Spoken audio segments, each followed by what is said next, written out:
Thank you, thank you. Hello, ladies and gentlemen. Dudes and dudettes. I'm Matt Burns. And I am a special Monday James Irvine. I can believe that. I can believe that. What do you mean you can believe it? You've got no choice. It's the truth. You have to accept it. And we are all about the truth. Matt Burns. Like when I pee. You should go see a doctor about that. I did. What happened? He just told me I was on fire.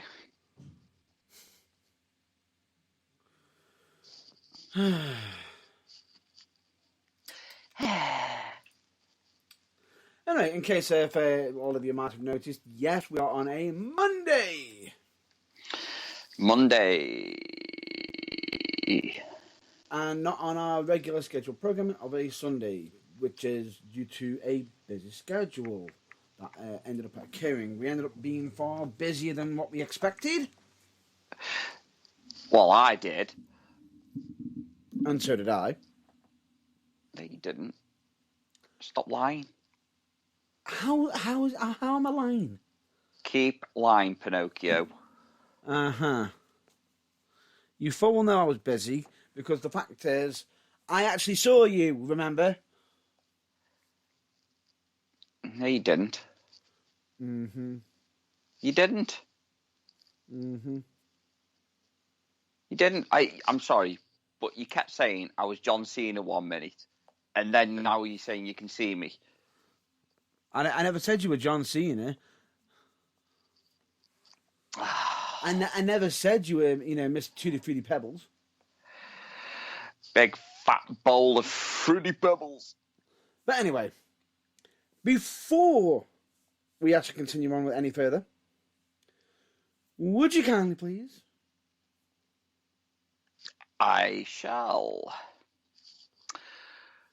Ladies and gentlemen, without further ado, I bring to you the Monday, just gone 6 p.m. watershed. Yes.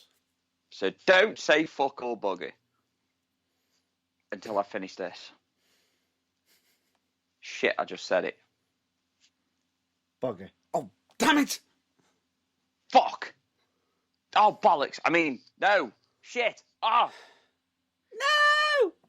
The following broadcast may contain language, opinions, and topics that may not be suitable for a bunch of pussies.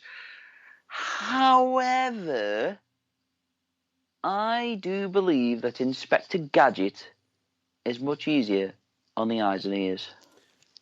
Enemy is the original old school one. Inspector Gadget, extendo penis. What? Never mind.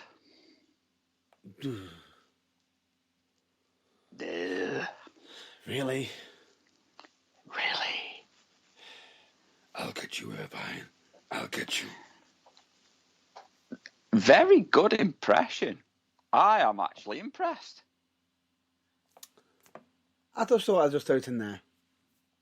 So all them deep throating sessions went down well.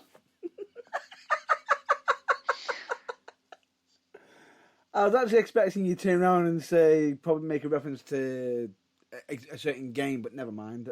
That's... Never mind. No, I chose to go down a different route. He has to go down that route. Just like your boyfriend's penis.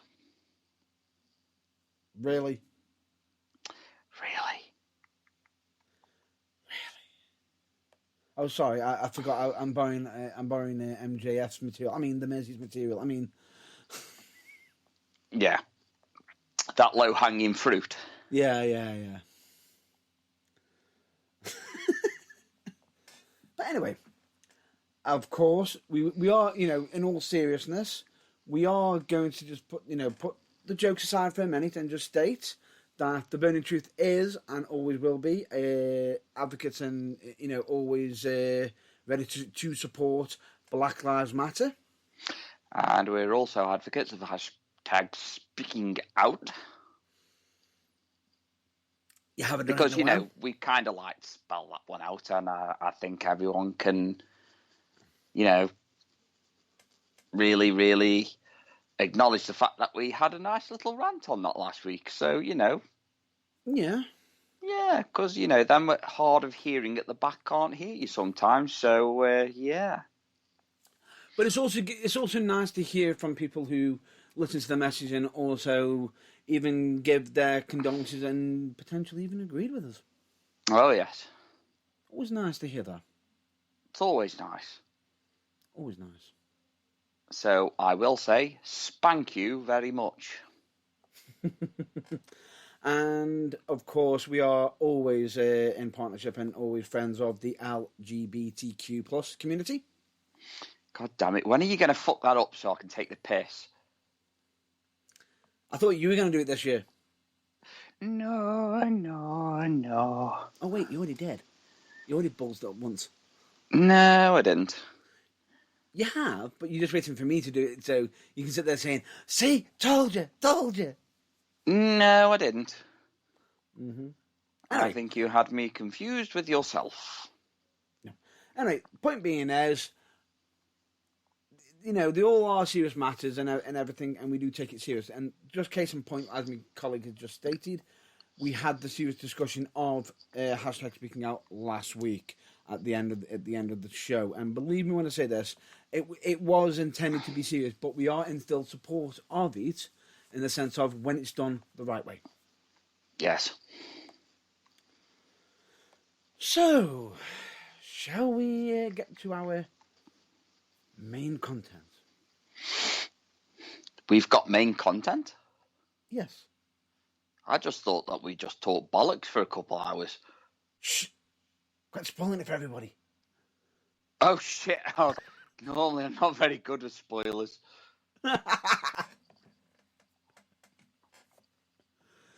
He jokes. Nah, of course. We are, of course, meaning wrestling. We talk about wrestling. Yes. Ah. Why didn't you know? No, I didn't know. Fair enough.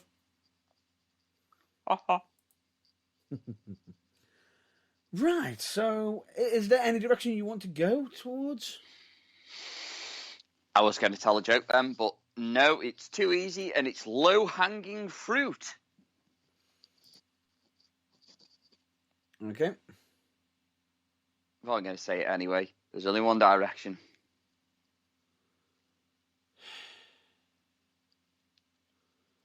Disappointed in you. I'm disappointed in myself. I couldn't contain it. No. You had to blow your load, didn't you? Yeah, I had to empty my sack into the ring.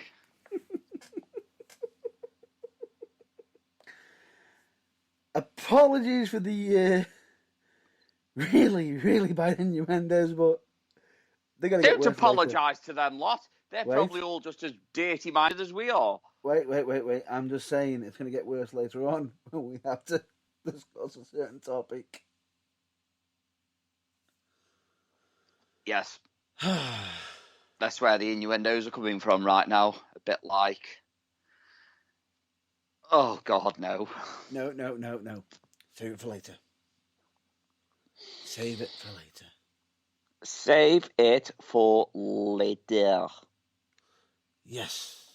Good news, everyone. Go on. I'm still all caught up on AEW. Who are you and what have you done?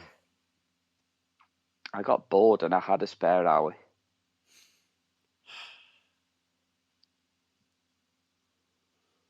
Right. It's Monday. We've got a lot of wrestling to cover. And believe me when I say that, we do mean we've got a lot of wrestling to cover because we've actually got to discuss some WWE news. Do we have to? Yes. Why? To be fair.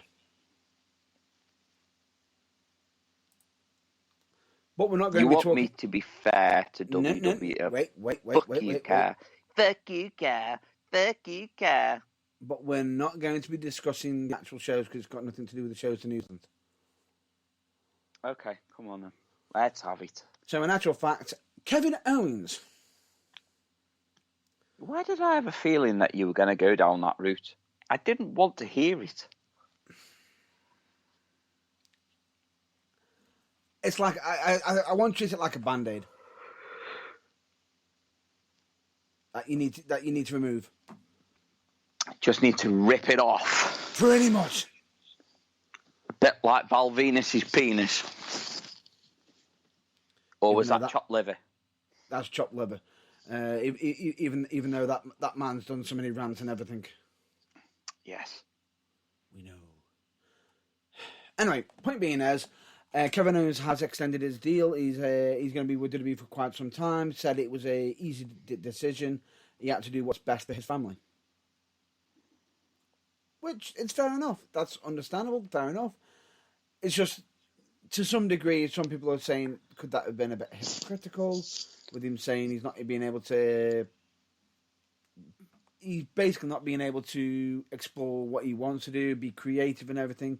But he just signed with the same, extended his contract with the exact same company where he can't basically. He did it for the money. He's done it for the money. He did it for the money. Which is fair enough. Hypocrite. Who is? Kevin Owens is a hypocrite. Of course, there is also ROH's current women's champion, seeing as they've just done their final battle pay-per-view, which is essentially going to be the last pay-per-view while they've got the doors closed. And their current champion, Roxy, is also doing trial outs at WWE.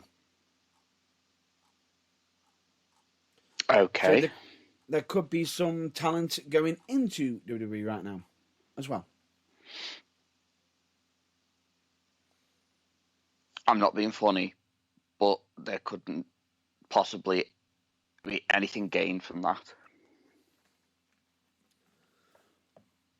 No. You know something? Prime example of how to become the most talked about wrestler since Stone Cold Steve Austin. Okay. And The Rock. Okay. And CM Punk. Okay. And that is to be a reject of the WWE and become very hateful and make a character out of it. A la MJF. Even though WWE are reportedly chasing MJF right now. I don't think he will go. I hope they don't go because MJF has actually worked for WWE, would you believe? Did you not just hear what I said? Yeah. Would I believe that MJF worked for WWE at one point? Can I just rewind it back about 2 minutes? Do you remember exactly when? Hashtag sarcasm. Do you know exactly when? Yes. Yeah. In a throwaway segment. Tough enough. Security for Samoa Joe. Yep. And some other bit parts. Yeah. As security. Wait. And WWE can scout talent? Not. I'll be honest with you. WWE, I'm sorry, WWE, but I don't think you can scout talent. I don't think you can. And and I'm just going to say this on the record. This is not a fact. This is an opinion. And it's my opinion. You can't scout talent because you're not actually going out there and saying, we want you. You got the talent coming to you saying, we want to be at you. And you're saying, yeah, that can't be bothered. I just don't think there's any fact. Why would MJF give up a main stage at AEW to go to WWE where A, he will have to be PG, and B, probably get compared to The Miz. Exactly. And then probably tagged with him where Miz will then go on to Dance with the Stars, lose, and then he gets fired. Yep. Sorry, was that a bit too soon? Nope. Or too He real? will be known as MJ Drip Drip. Or they could even actually give him a gimmick where he be his stunt double. Oh, for the love of God. Yeah. It's like I say, the only way I could ever see MJF, and I mean, this is not to fucking make him big-headed or anything like that, because face facts, he has got a very big square head. But, you know, MJF is better than The Miz. He has got more talent than The Miz. I actually believe he's a better wrestler than The Miz. I even think he's a better wrestler than, about 60% of the WWE roster. And bearing in mind the fact that he is a young talent as well. Exactly. Because what is he? Mid to late 20s? 28? Something like that? 27, 28? You got me wondering his age now. He's got to be. I'd say he's in his 20s at the very least. He's got to be, because Samoa Joe, obviously being a security, that wasn't all that long ago. Mm. But now he's like one of the hottest heels in the business. It's got to be mid-20s, I think. Got to be. Very, very strong and bright future in front of him. A run as an AEW champion. I mean, don't get me wrong, it's every wrestler's dream to work for the WWE and headline WrestleMania. If you've got ambitions, you've got ambitions. That's fair enough. But don't come crying when your career gets ruined. Yeah. Because the grass isn't always greener on the other side. And the only way that I can describe it to you is ask Jon Moxley. Oh, and by the way, WWE are only interested in MJF because of Fox and USA Network. Because they're taking notice. So basically, WWE are being told, take the fuck notice. So basically, they're being told to look. Yeah, because they were wrong on CM Punk. They were wrong on MJF the first time round. They're wrong on a lot of other people. Wrong on Jon Daniel Moxley. Bryan or Bryan Danielson not being able to keep going. Yeah, because now he has actually made a point of wrestling on every single individual show since Full Gear. I will say this to you. That man knows how to give back to a crowd. I say sarcastically, in a really, really good way, on how to upset them. Yeah.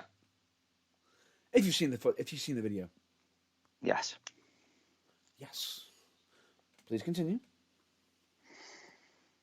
I can't continue because I completely forgot. Basically, for me, I just feel as though WWE right now aren't even bothering even to look for the talent. They want the talent come to them. And that just goes to show the arrogance. Yeah. Whereas AEW are actually going to wrestlers, even if they're not extremely well known. Yeah. It's like the blow up of Danhausen. That's what I mean. It's like, instead of them actually going out and saying, "Oh, we want you in WWE" or whatever, you've got the scouts in set locations, and I believe they've got someone in one company, in another company, but you haven't got anybody actually saying, "Come to us. We want to make you into a star." We might be able to make you into a star if you want to. You got to come to us though. The thing is, when you go to them, you got to sign to their terms, their conditions, and your name. Oh yeah, of course. Is copyrighted to WWE, so MJF would be WWE creative material. No, that doesn't sit well with me. That doesn't sit well with me, to be fair. What either that or they'll probably change him to MTF. Come on. What? Come on. Let's have it. What? Spit it out. No, I'm just saying they'll probably change it to MTF. Yes. Maxwell T. Friedman. Oh wait, they can't do that because that's his real name. But they'd try something like that. Well, it's either that or they just call him, well, the Bearcat Freeman. Or Max Freeman. That actually sounds like something WWE Creative would fucking put out there as well. Max. If it was you, it'd be Matt Burned.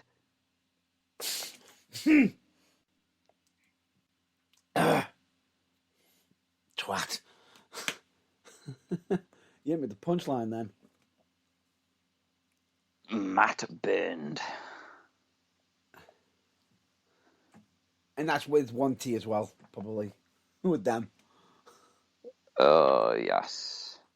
Like I say, I just don't like where it could be going. There's always a fear of like the top talent leaving for elsewhere. But to be fair, MJF is due a fucking title push soon anyway. Yeah. Even if it's as TNT champion before. I don't think he'll go for TNT. I think he does need, but at the same time, he's also got the $1 million ring, hasn't he? Exactly. But anyway, I can see what you've done there, by the way. You've changed the subject from the WWE topic to an AEW one.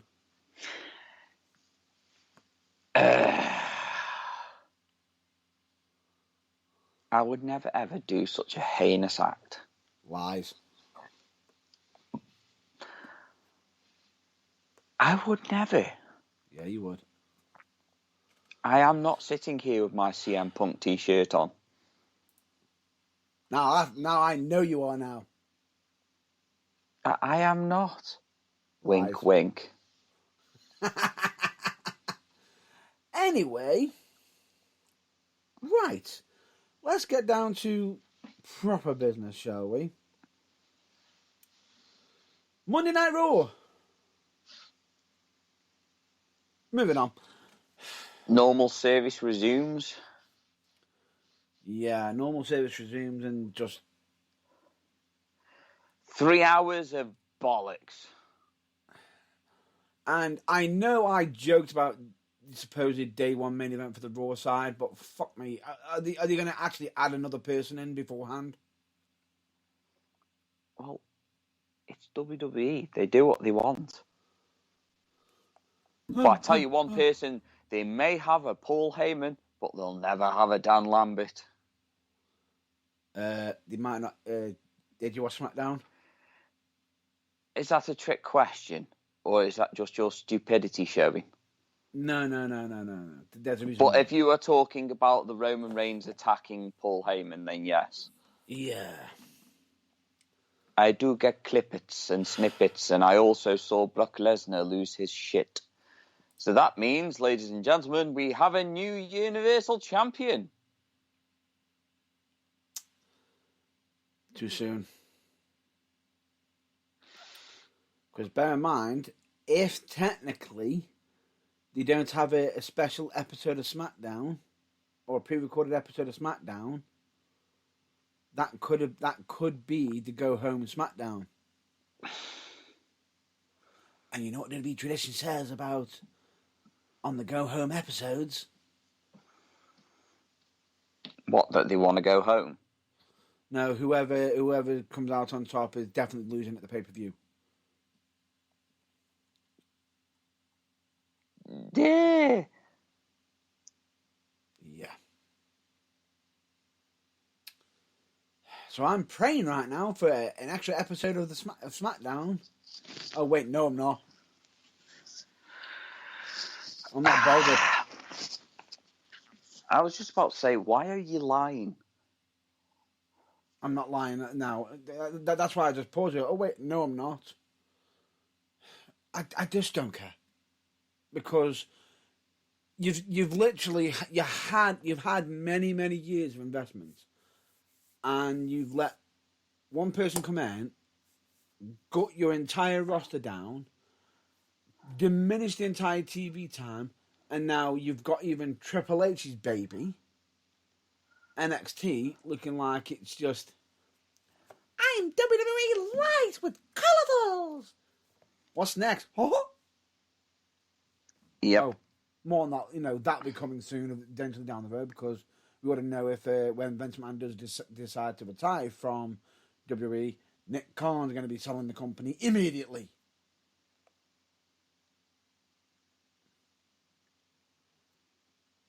And we know it. Well, I can't disagree.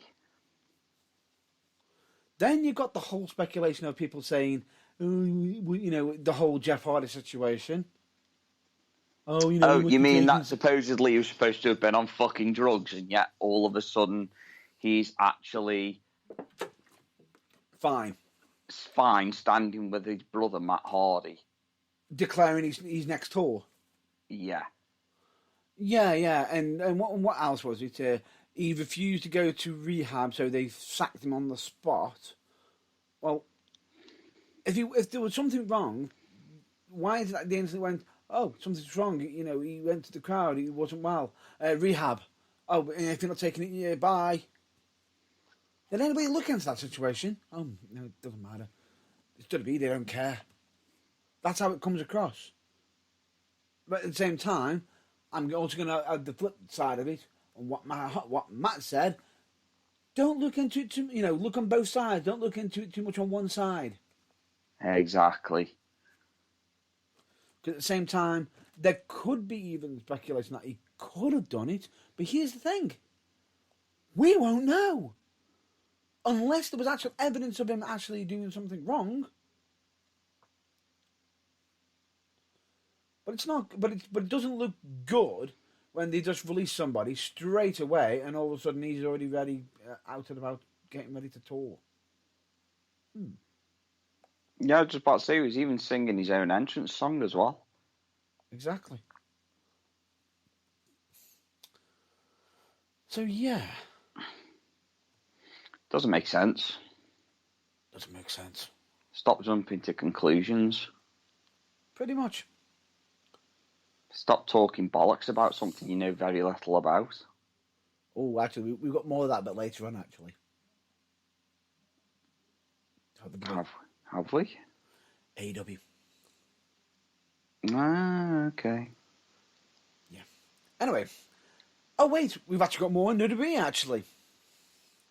Because we've also got people arguing over people sharing similar gimmicks between WWE and not WWE, NXT and AEW. About people doing what?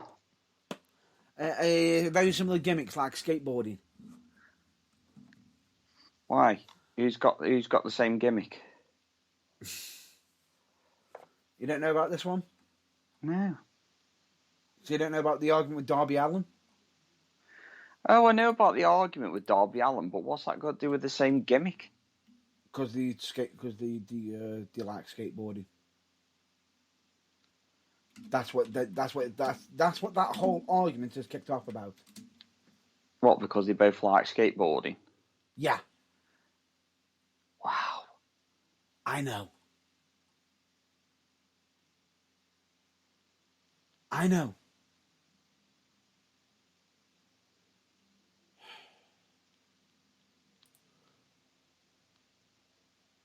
Doesn't make sense.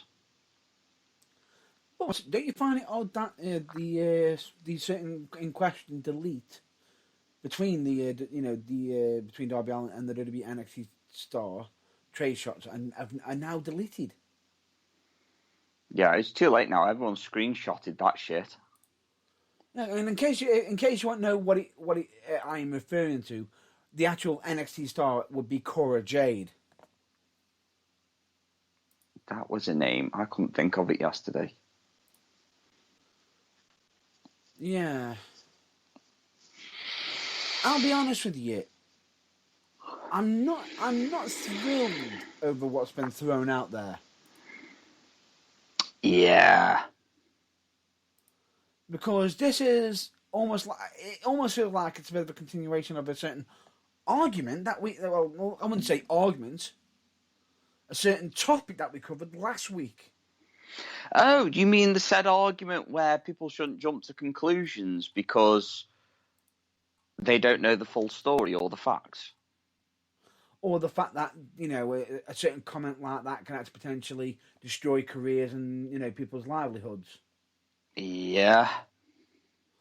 Yeah, that sort of thing. That sort of thing. Because Alan just wrote in, skating is a huge part of my life, not a fake character for TV, joking. Now, that is not him actually being anything. It's just basically, okay. Whoever taught is being a good person with no abuse allegations against me is a huge part of my life and not just a character I play on TV. Flush face emoji. What the fuck? What are you instigating there? And I'm just going to say this. Have you got evidence to make that comment?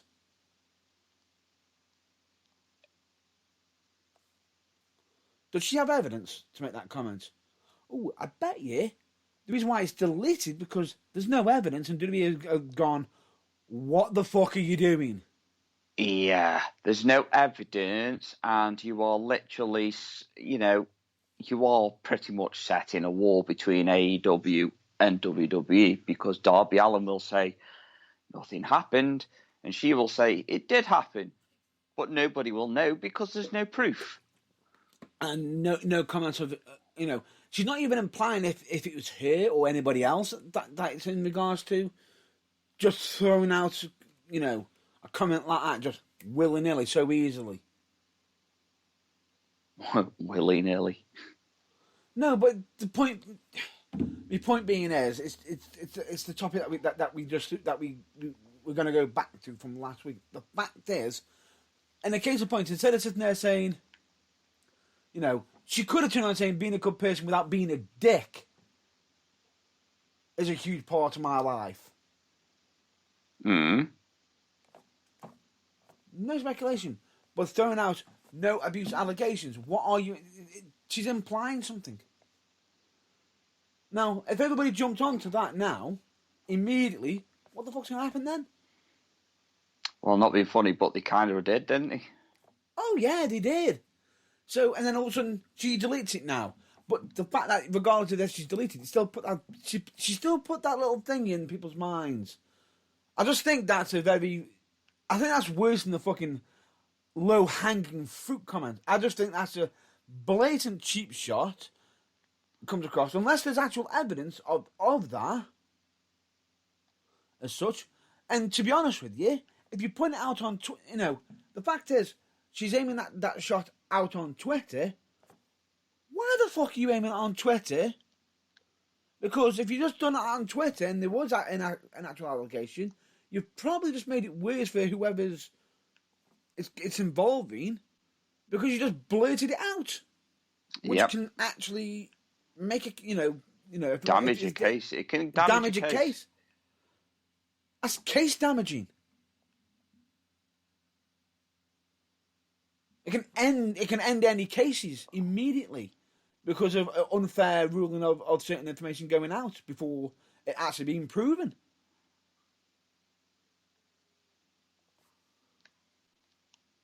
And it's shit like that pisses me off. The fact that instead of actually just going, oh, this, and this, just, I'll just throw that out,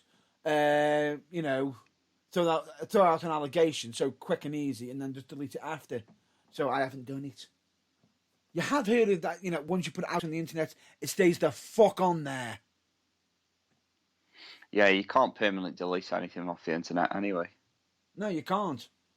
Because there are certain applications like the Wayback Machine.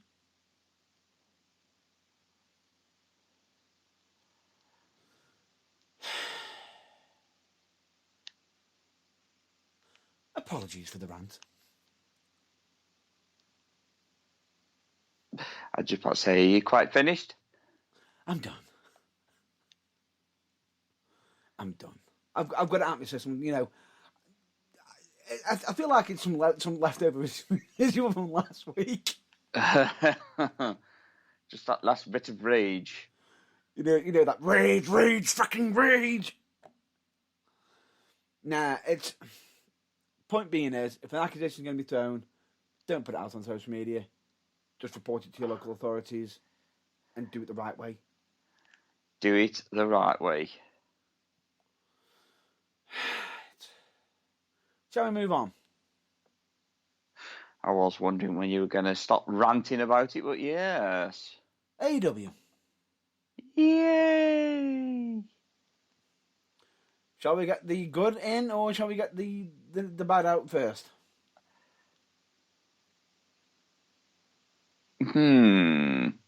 Let's get the bad out first.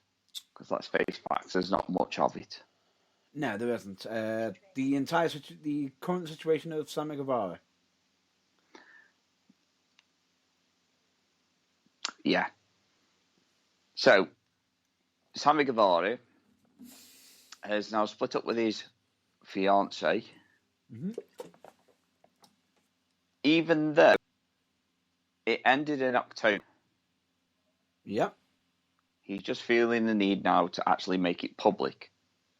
Fair enough. Yeah. Fair enough. Now, it's no secret that him and Tay Conti have been good friends. Yeah. But now it's like they spend a lot of time together. And I mean a lot of time. Yeah. So they are very pally-pally. And it just makes me wonder, are they doing the naughty? Now, the problem is with that is, the problem that you have with it is the fact that if they were, that's their choice. If they're not, that's their choice as well, regardless. And the thing is, what's a bit shocking for me is the fact that people have pointed the finger to the point that Tay Conti has had to leave some social media sites. Yeah. Because of... I don't think anybody's really fucking stupid enough to not believe that them two have not been bumping uglies.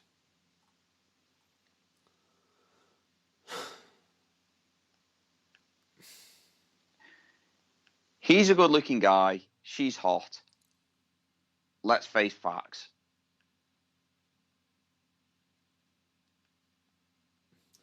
But here's the problem. It's rumours. Yeah, it's rumours, but they just make it a bit too obvious. You know what I mean? True. But the thing is, to point fingers and make accusations are as such like, you broke them up.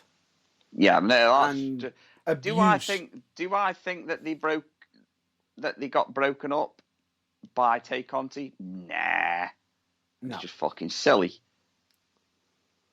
To be honest with you, it might not have anything to do with it. It might even just be the fact that he's a wrestler. It could be being on the road quite a lot. Yep. Could have done it. Because bear in mind, a lot of wrestlers are on some of the biggest stages are traveling a lot and not being able to spend time with their families and loved ones as much as they want to because they are that busy. That is true. There's a massive degree of commitment with wrestling. With wrestling, and that means and relationships as well. On the flip side, and it was... Now the thing is, unfortunately, it's not worked out between Guevara and Pam. But who knows? They might even still be speaking on good terms. Yeah, exactly. So Did anybody check that one out? Shouldn't really be making accusations though that she was Tay Conti's the reason why they split up. It's a bit too far, that is. But do I believe that they haven't bumped uglies? No. The thing is, regardless of it, they could just be good friends. It could be. Oh, I love you so much when you're so naive. But wait, but there is the certain of Occam razor. Sometimes usually the most simplest answer is the most logical one. Yeah, that's true.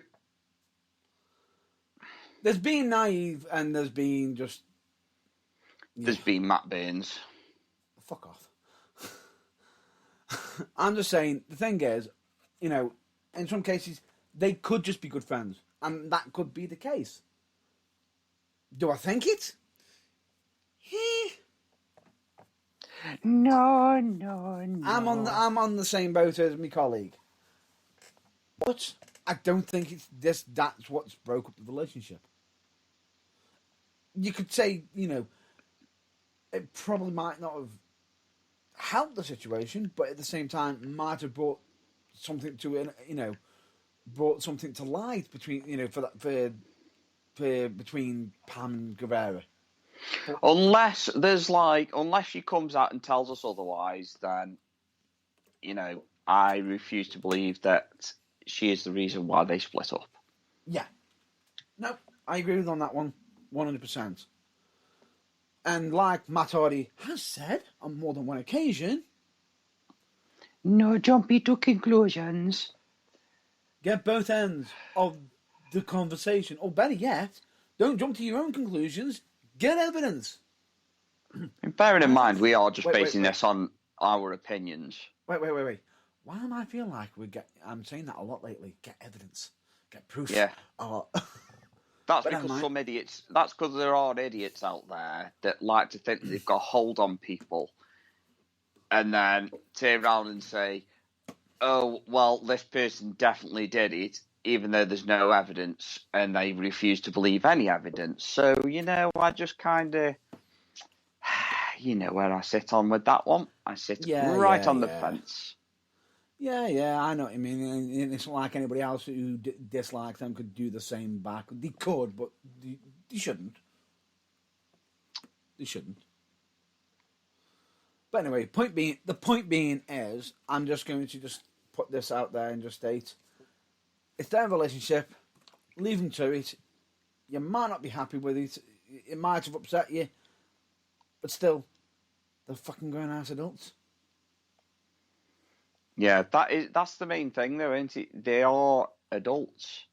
Yeah. So just let them get on with it. Yeah. It's got nothing to do with any of you. Shut the fuck up and get on with it.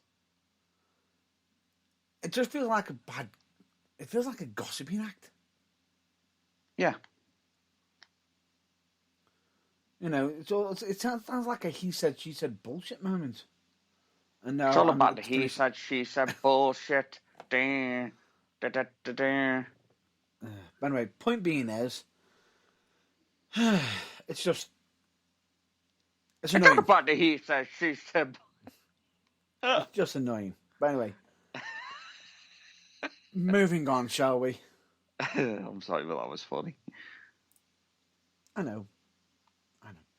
It's all about the he said, she said bullshit. Keep your opinions to yourselves, you silly boys and girls. I think you better slip. No, don't slip. That's what it says in the song lyrics. I don't care. Stop being such a pervert. That's not me. That's actually the public ones who are pointing the fingers. Even though they know as you point one finger, you get to your back. But anyway, let's continue. Some women would be happy with that.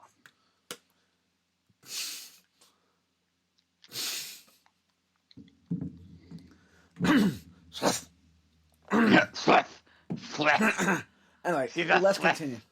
She's a flip. Let's continue, shall we?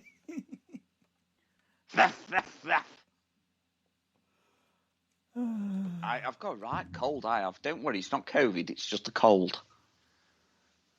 And there's no Lair either.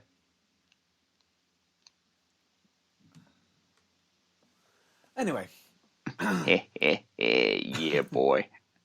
let's get down To to business. to AEW. Let's get down. What are your thoughts on recently with AEW? This is just getting too fucking easy. What? I'm sorry, but it was too funny, see. What are my thoughts on AEW right now? Amazing. I fucking love AEW. Yeah. I really do. Like I say, I've caught up with it, and I have watched the hours-long episode of Rampage. I've watched Dynamite, and I've watched every match and been genuinely impressed. It's good. Very good. It is. It is good. It is good. It really, really is. I am really looking forward to the New Year Bash. I'm looking forward to what additional surprise that could be arriving soon as well, because there's even some rumours, some good rumours heading towards AEW. Yeah, I've heard that Brody King's supposed to be signed up with them. Yeah, as part of the House of Black. That will be fucking awesome. And he might have actually already been in the video, would you believe? In the video? What video? And refresh my memory. Do you know the way he's literally got someone? Oh, yeah. He's they're saying that could be him. Yes, yes. Now that you mentioned the video with Malachi Black, yeah. Yes. I gotcha. So straight away there, that's good. Then we've also got the added bonuses of there could be even potentially someone popping over to AEW. Oh, yeah. I believe they've actually sent a message to FTR in regards to the attack that they did on them. Oh, yeah, you're on about the thing, what you call them? Briscoes. From the Ring of Honor. Yeah, that's it. Briscoes. Yeah, the ROH Tag Team Champions. I'm not going to lie, I don't know much about them, so I can't say anything really, to be fair. That'll be interesting. It's certainly interesting. But then again, how ROH are handling the current situation, because I believe Jonathan Gresham is actually defending the ROH World Heavyweight Championship at GCW. Really? Yes. Under a Pure Rules match as well. Nice. So straight away, and no, it's not at that event. Not the one that you keep stating to me. So hi, matey. GCW. So hi, matey. Instead, it's going to be a GCW Blood on the Hills, but a Pure Rules match. Interesting. Can you imagine if it was called Blood on the Pills? Also got AEW's Owen Hart Cup. That will feature men and women's tournaments. Wait for that. I cannot wait for that. That's what I mean. Giving him the respect that he actually deserves. Damn right. Damn right.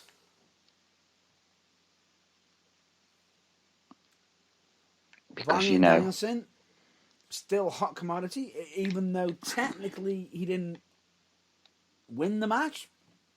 He didn't exactly lose either. Nope. Even though there is a meme going around at the moment. Go on. Of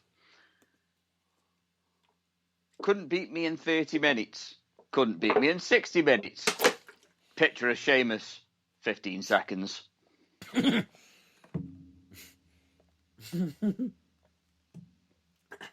funny.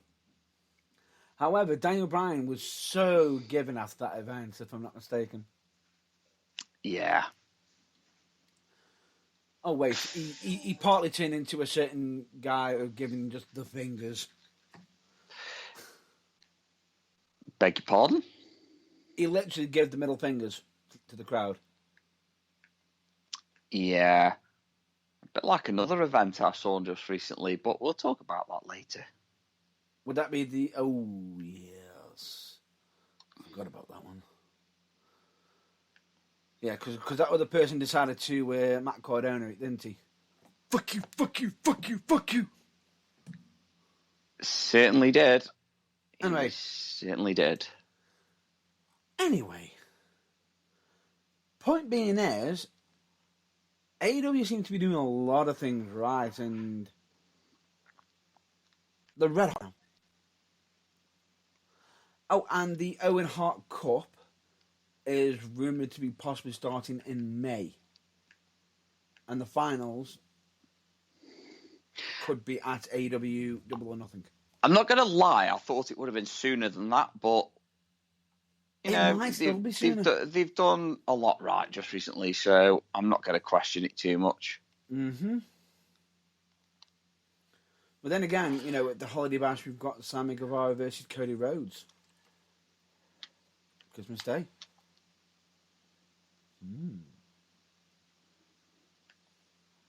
That's going to be interesting.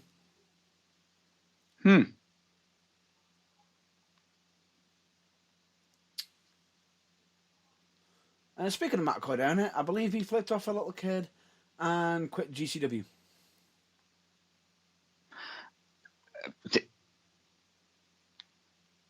Okay, what's that all about? I've just seen the news pop up. As I'm speaking to you now, to investigate it as we're talking.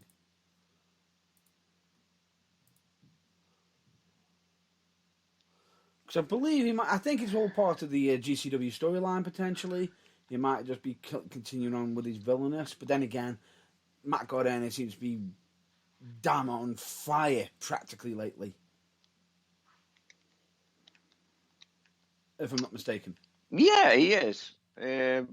But then again, we always knew he was a decent talent anyway, so...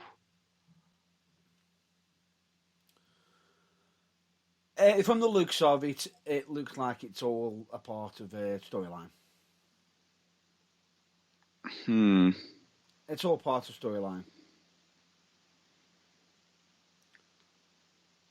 That's how it looks.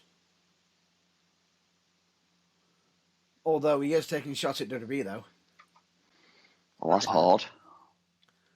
I've lost my smile. Oh, yeah. I wonder who that's aimed at. Oh, and I'm just going to put out a apology right now. Because I believe it was either last week or the week before, I fucked up. Did you? Yes, I fucked up. What would that been on, Matt Burns? Because you fuck up, I don't believe you.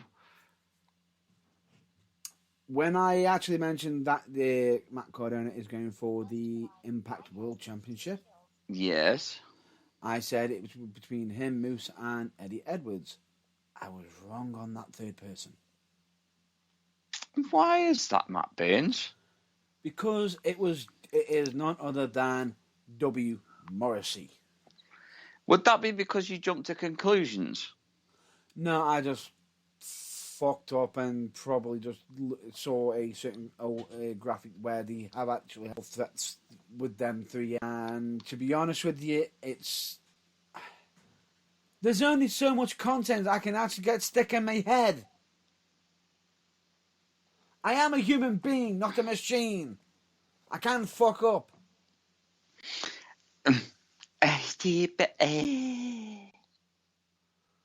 I was going to add an extra line on there, but I thought better not because I know you'd rip me to shreds for it.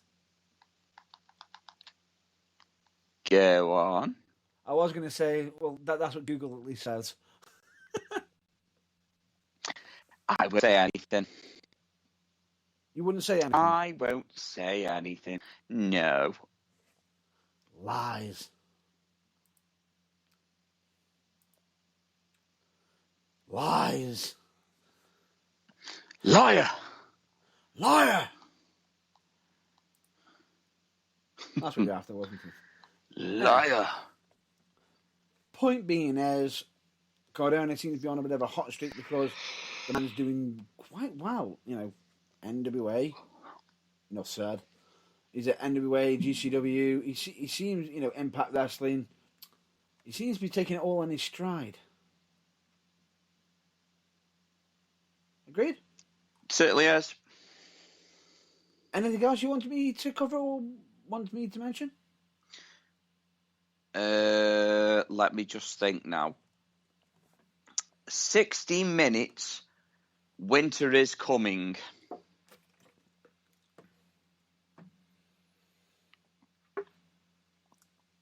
Yeah.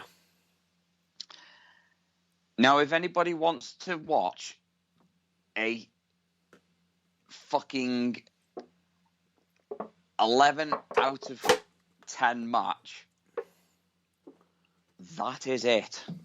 But then again, I believe we've got treated during the week for wrestling for ourselves, haven't we? Mm-hmm. Because we had an hour an hour match on AEW, and then we had I believe it was 30 minutes on a certain show that we'll be discussing later. Yeah. Which was match of the night, by the way. Definitely hands down. Oh, hands down. But we're not talking about that. We're talking about Bryan Danielson. Yeah, of course we are. And Hangman Adam Page. Wow. Both of them got the right ending that they deserved, because I thought it was too soon for them to be having a title match, but they've done well with it. It made sense. Yeah. Made sense that it ended in a draw. Yeah. And to be honest, I haven't enjoyed a wrestling match that much since Rock and Austin at WrestleMania. Yeah. I was literally fucking seat.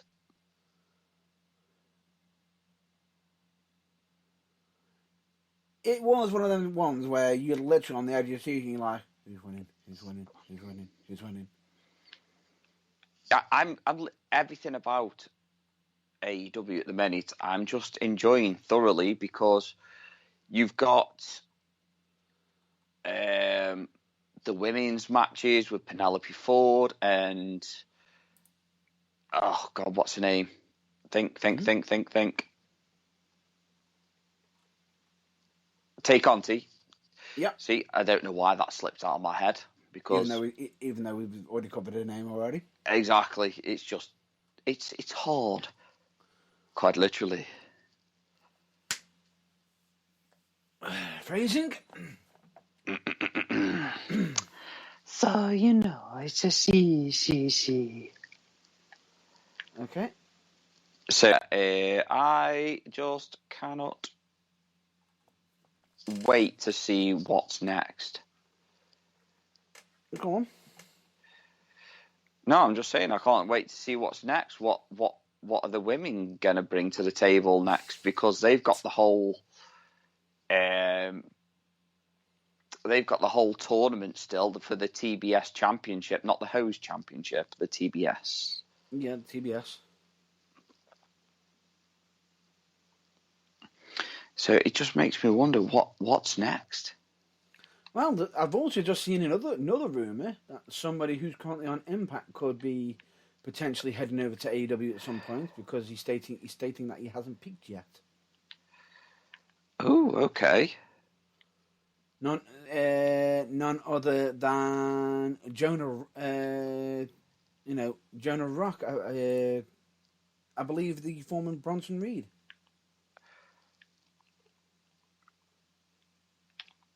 Okay. Now, why would he be making such a claim? Because he's actually he's actually stated, because he's still technically, because he's actually at Impact Wrestling, and he's actually saying that fans have wondered. He's actually saying he's not turning that idea down. He's saying the door is very much open, because he's also at New Japan as well. Can't argue with that then. I think anybody that goes to New Japan is just like, they're a shoe-in for a top spot in AEW or something like that, because they just know quality when they see it, and obviously, Yeah. that is it.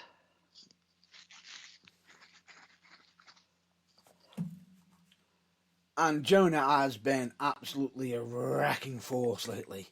Mm-hmm. Because I believe he actually had his his Impact debut match, and I will say, condolences to the victim. That brutal. Oh, it was brutal. And I will say, D'Lo, I love your commentary. Love your commentary. Because I believe Josh Matthews on he's like, I want to see the angle from below. And all you heard of D'Lo Brown, no, you wouldn't, because he's landing on you. Probably taking you I didn't know that fucking D'Lo Brown was commentating. Yeah. Fucking hell, he is. He is. On Impact? He is. Yeah, on Impact Wrestling. Oh, that's cool. Straight away, another good reason why I check out Impact Wrestling. And to be honest, a lot of people sitting there saying, it's not one of the top ones anymore. It's good. It's good. And the funny thing about it is, it only went downhill when they tried to compete against some of the top lot. Now they're doing their own thing. They're doing well for themselves. You know, getting on with their own shit. D'Lo Brown. It's cool because D'Lo Brown, I've actually got a custom figure of D'Lo Brown. Mm-hmm. And it is fucking cool as fuck. Yeah. It is. But it's brilliant. It's just brilliant, and it is. You know, there's always something going on. Wrestling, right? And I am going to say this on the record right now. What a time to be a wrestling fan. What a time to be a fan of wrestling. Oh, yeah. What a time to be into wrestling, because believe me when I say this, we've got that much content that is available at our fingertips. I'll tell you this now, I have tried to keep up with as much as possible, and good God, you've got to be inhuman to try and keep up with it all. Or a gigantic nerd. What? Or a gigantic nerd. I don't even think even a gigantic nerd can even pull it off. And I'll rephrase that. I was just about to say, please rephrase what you had just said. I will Because rephrase that was so horribly, horribly wrong. I will rephrase that to the fact of there's way too much content out there. It's just too much to handle for one person.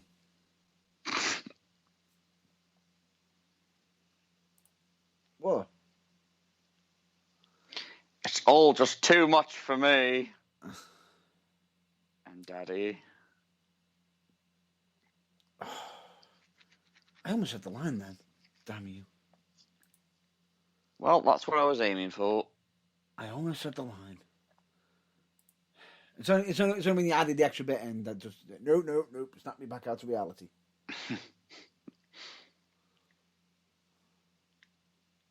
But anyway, point being is AEW seems to be doing really well, and the independent seems to be absolutely doing really well for itself. You know, as we just covered with the fact that you got Impact Wrestling and everything, ROH's history still being carried on and everything. It's just what a time to be a wrestling fan.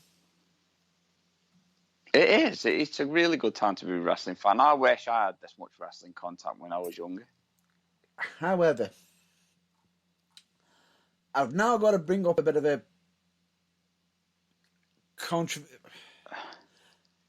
controversial subject right now. And it Okay. is one I'm going to have to we are going to have to cover. Simply Go on. because I've seen the footage and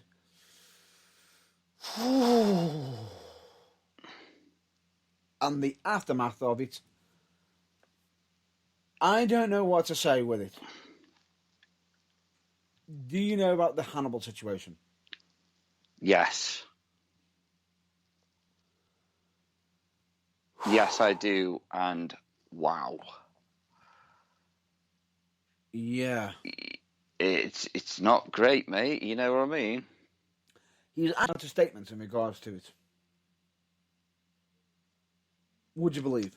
Hannibal himself. Hannibal himself has put out a statement. Okay.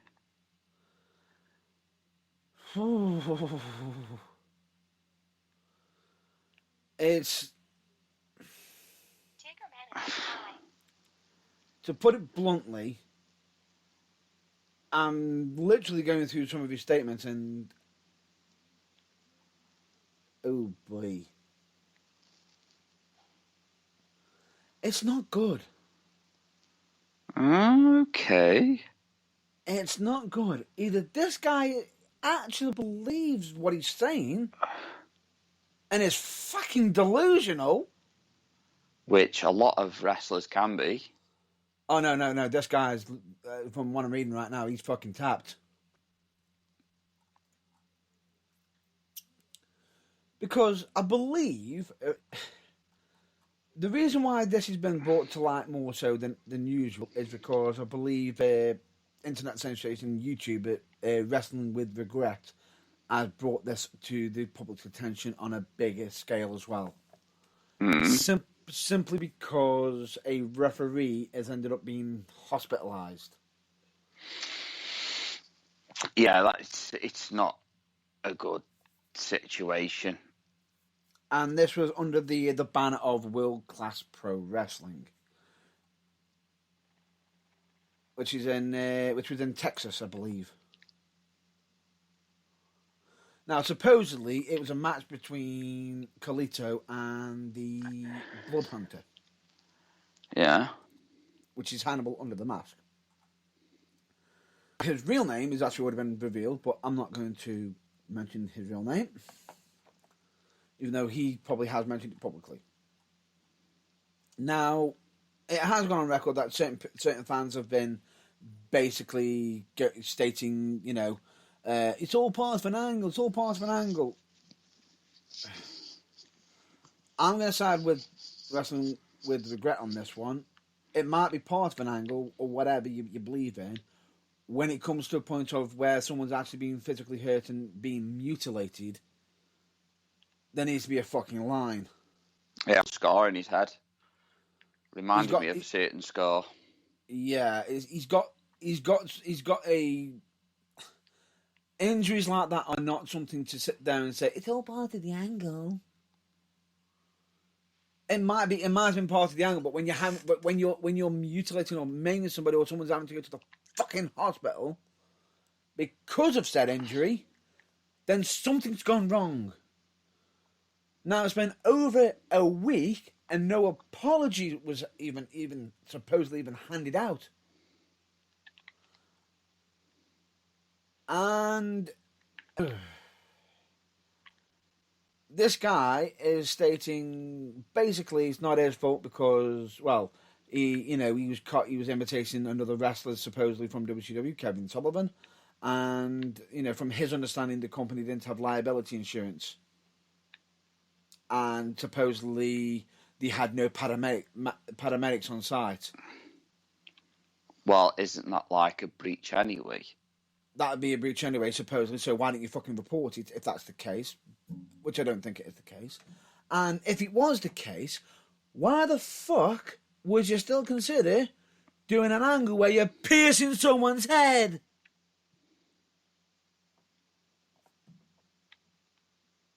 Well, that just goes to show that he makes sense to them. He said he's apologised. He said, shit happens. He said Wow. the referee said, shit happens. That is... Thanked him for the situation. He also said he wanted 200 to cover his medical bill expenses. He later gave him 500, supposedly above the 200.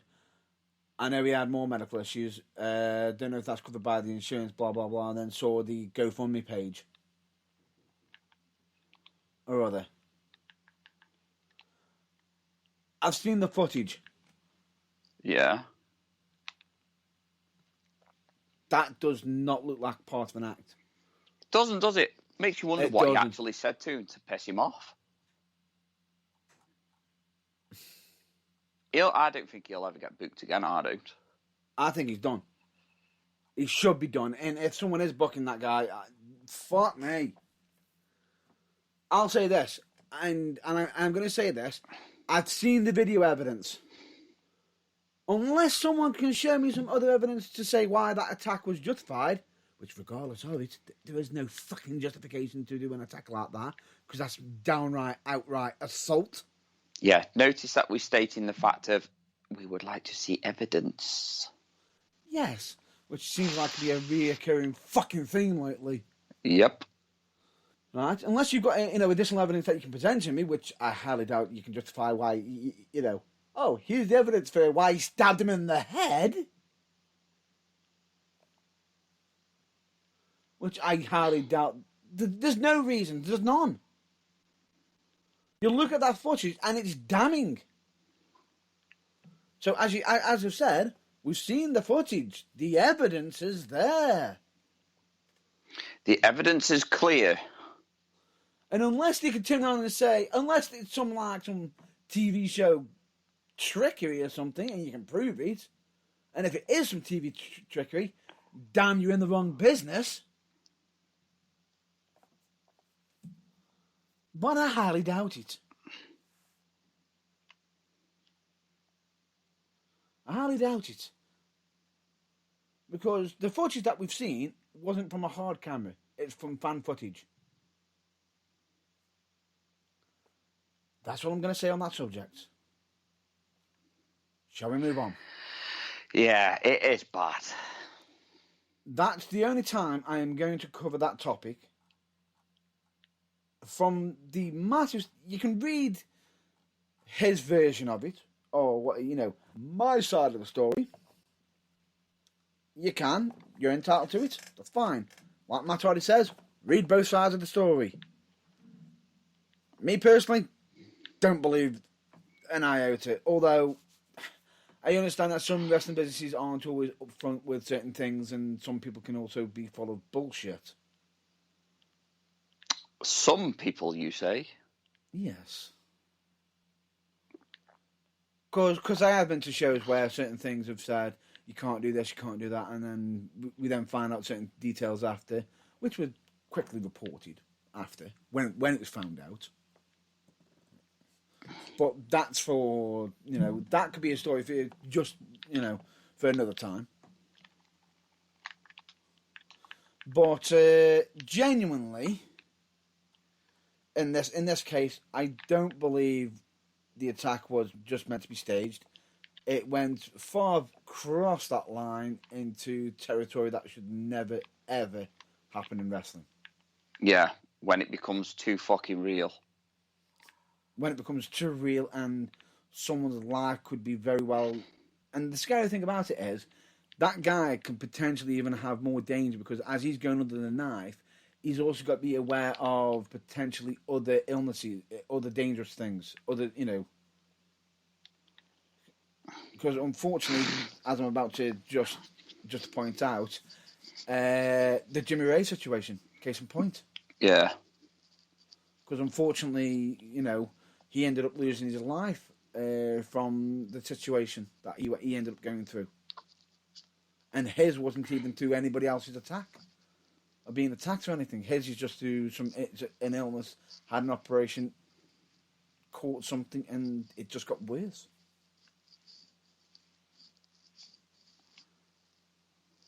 So, genuinely, if you have a choice of attacking, if you're going to bump a referee.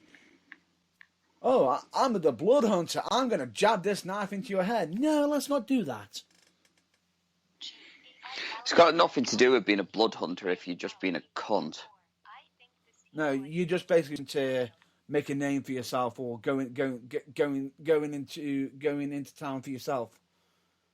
That's what it looks like. That's how it comes across. And the fact that you could be Hannibal, Hannibal of Hannibal TV, whatever. And I'm going to state this on record right now for myself. I will not book anybody like yourself. I will not even acknowledge the fact of booking you, because to me that is a dangerous worker. That should not be happening, and not interested whatsoever. Dangerous workers in denial. There's been in denial, and then there's just been just no. No. And as much as my colleague is mocking me for using the word no, I'm just going to say it on record. If he ever did come over to the UK and ask, can I have a booking offer? It would just be an emphatic no. No. Anyway, moving on, shall we?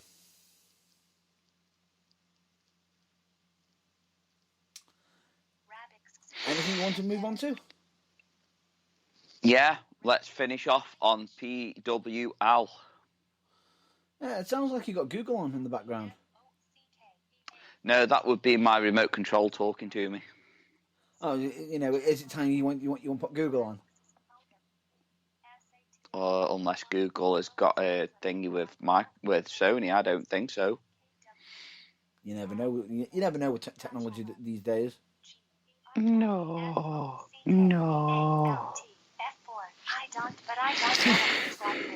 I can hear it in the background. It's just wow. It's that robot voice. It's so funny. Wow. Anyway, right.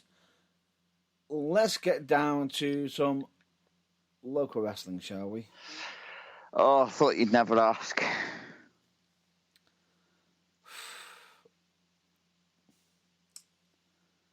All I'm just going to say is, shall we prepare people later to brace themselves when we have to go through a certain match? Depends. You mean the main event? Not the actual main event, even though, good God, you have to brace yourself for that one. I was on about the match before it. Yeah, well, let's not start there. I don't even know why you're mentioning it now. Let's just start at the beginning. Let's start from the beginning. We got there at Darlington. And I will say... You mean Darlington? Darlington Town Hall. And it was cold, wasn't it? Fucking cold? Fucking cold? Are you taking a piss? No. Well, I wouldn't have taken a piss out in that fucking cold. It'd have froze by the time it had come out of my fucking Jap's eye. You probably would have been in some serious pain. And by the way, the third person who was with us is actually listening in. Hi, Richie Rich. Hello, Big Rich. Of course. We just thought we'd just give you a bit of a shout out, Big Rich. Seeing as you were so generous to... share bits of you that I didn't want to see. But you loved it, didn't you? No. Yeah, you did. No. Then why were you smiling? I got wind. I was expecting you to say you're trying to breathe through your teeth. And it's because I was eating pizza. I saw more of Rich than I wanted to see in my lifetime. He loves it, really.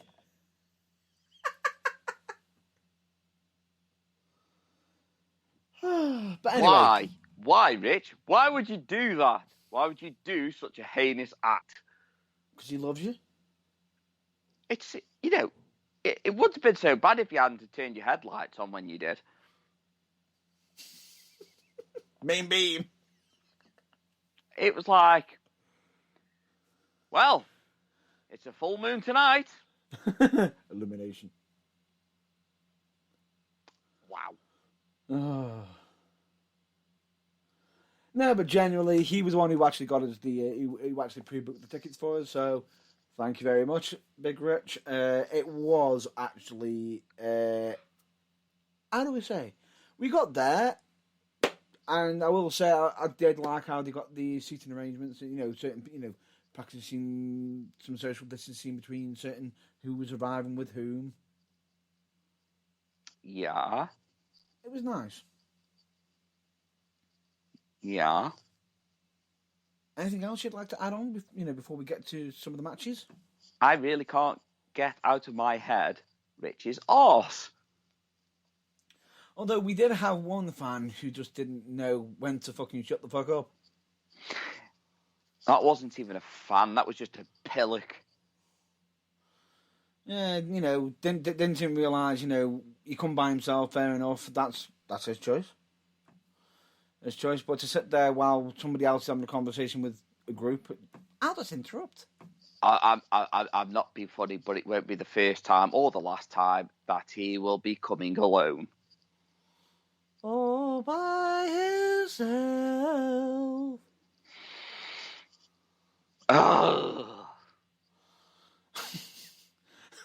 Why did he sound like he just did his sex noise? That probably was. That's actually him. That is now him losing a sock. Or two. No, just the one. I don't think he got it in him to go twice. Ooh, true. Or knowing him, he'd probably have to be a repeater. He's probably the only person that would go and do some work and slag himself off after.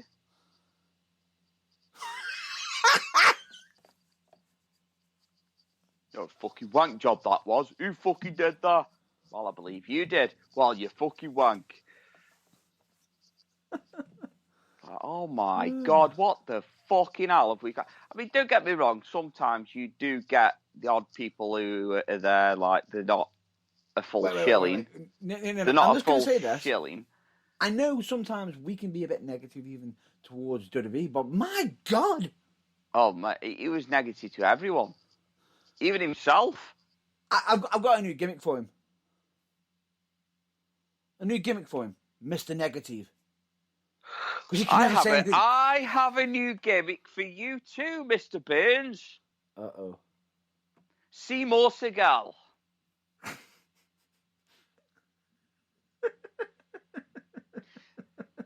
For everyone that's wondering what we're on about, Matt Burns had to purchase some special glasses. No. Shall we hold off? No, fuck you. Fuck you. Shall we hold off? No. I am not holding off on this. Wait. No. Hold fuck off. You. You just don't want me to say it. You don't want me to say it. Fuck you, Mr. Burns. I am saying it now. If you want to say it, you can say it. But I was thinking, would you prefer to say it with just your voice, or would you prefer it with pictures? Oh God, yes. I want to do it with pictures.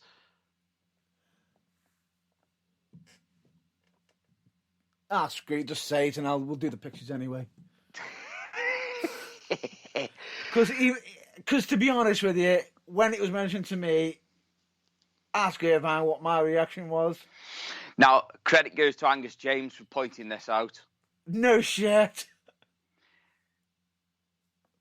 So, Mr. Burns decided at a little gathering between myself, Mr. Dave Delvecchio, and Angus James and others. Matt Burns rocked up in a pair of shades. Night shades. For night driving and for dim lighting. Driving. And I didn't notice it at first. And neither did I. you know, the more I sat next to him whilst he was wearing these glasses, I was like, I just can't put my finger on it. Why do you look so weird? And it's not the glasses. And It why had did it look something so to familiar? do with the glasses, but it wasn't just the glasses that made the segment what it was. Enter Angus James and his witty fucking humour. Pulls up a picture of Steven Seagal wearing the same glasses, Same colour glasses. same colour, same tint, night glasses, same shape, everything. While Steven Seagal has got a ponytail in. Decides to send it to said Dave Delvecchio. He bursts out laughing, does Dave Delvecchio, and even says, "This is too funny not to share. I'm going to have to share it." He showed us the picture of Steven Seagal in his glasses, and there it was. It got a very, very big laugh. But then, not only that, I pointed out that it wasn't just any Steven Seagal. It was the Steven Seagal of late. Yeah. You know, Yeah. a few extra pounds and long hair and a ponytail like Steven Seagal's always had. And the facial hair to match. Yeah. But then I remembered, isn't there a specific episode of South Park Yep. where Steven Seagal and certain others, like Vin Diesel, which, funnily enough, could be mistaken for one of our other friends who had a fight with a lawnmower and lost.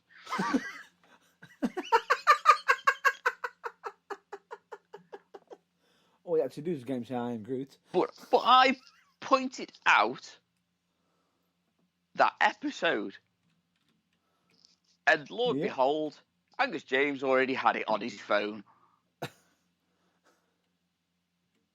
So now, like they say on AEW, in picture in picture, we're gonna have to show you because it is too funny. It is too funny. I just couldn't believe it when it happened. You know, it's funny when Matt Burns actually laughs about it and doesn't get the hump. No, it was funny the fact that you saw me almost pass out laughing at the table because I just didn't know how to even respond to even react. It's like, yeah, to be fair, bro, you got me. You got me good. Yeah. It's the first time I've ever seen Matt Burns speechless. It was just how do you react to it? Just how? How do you even respond to it? By breaking down in laughter like you did, and that's the perfect way to respond. Yeah. And don't get the hump. I think the only way it could have been made worse is if I had a bandana on. Oh, for the love of God, no. No. It does make it worse. I used to wear a bandana for wrestling. I know. Now you say it, it's there in my head. Fuck's old brother Matt Burns. For fuck's sake. Oh, seriously. You've got to gimmick the shit out of that now. You've got to come out as Steven Seagal. You've got so many gimmicks that you could fucking really use in a comical way. You've got fucking Paul Bearer. You've got fucking Steven Seagal. Sonya Jackson. All you'd have to do is get a bra. And fall down some stairs. Wow. Doom, doom, doom, doom, doom, doom, doom. Wow. It is just amazing, isn't it? It's just... It's like a chameleon. I would like to say he could pull anything off, but I know he'd take it the wrong way.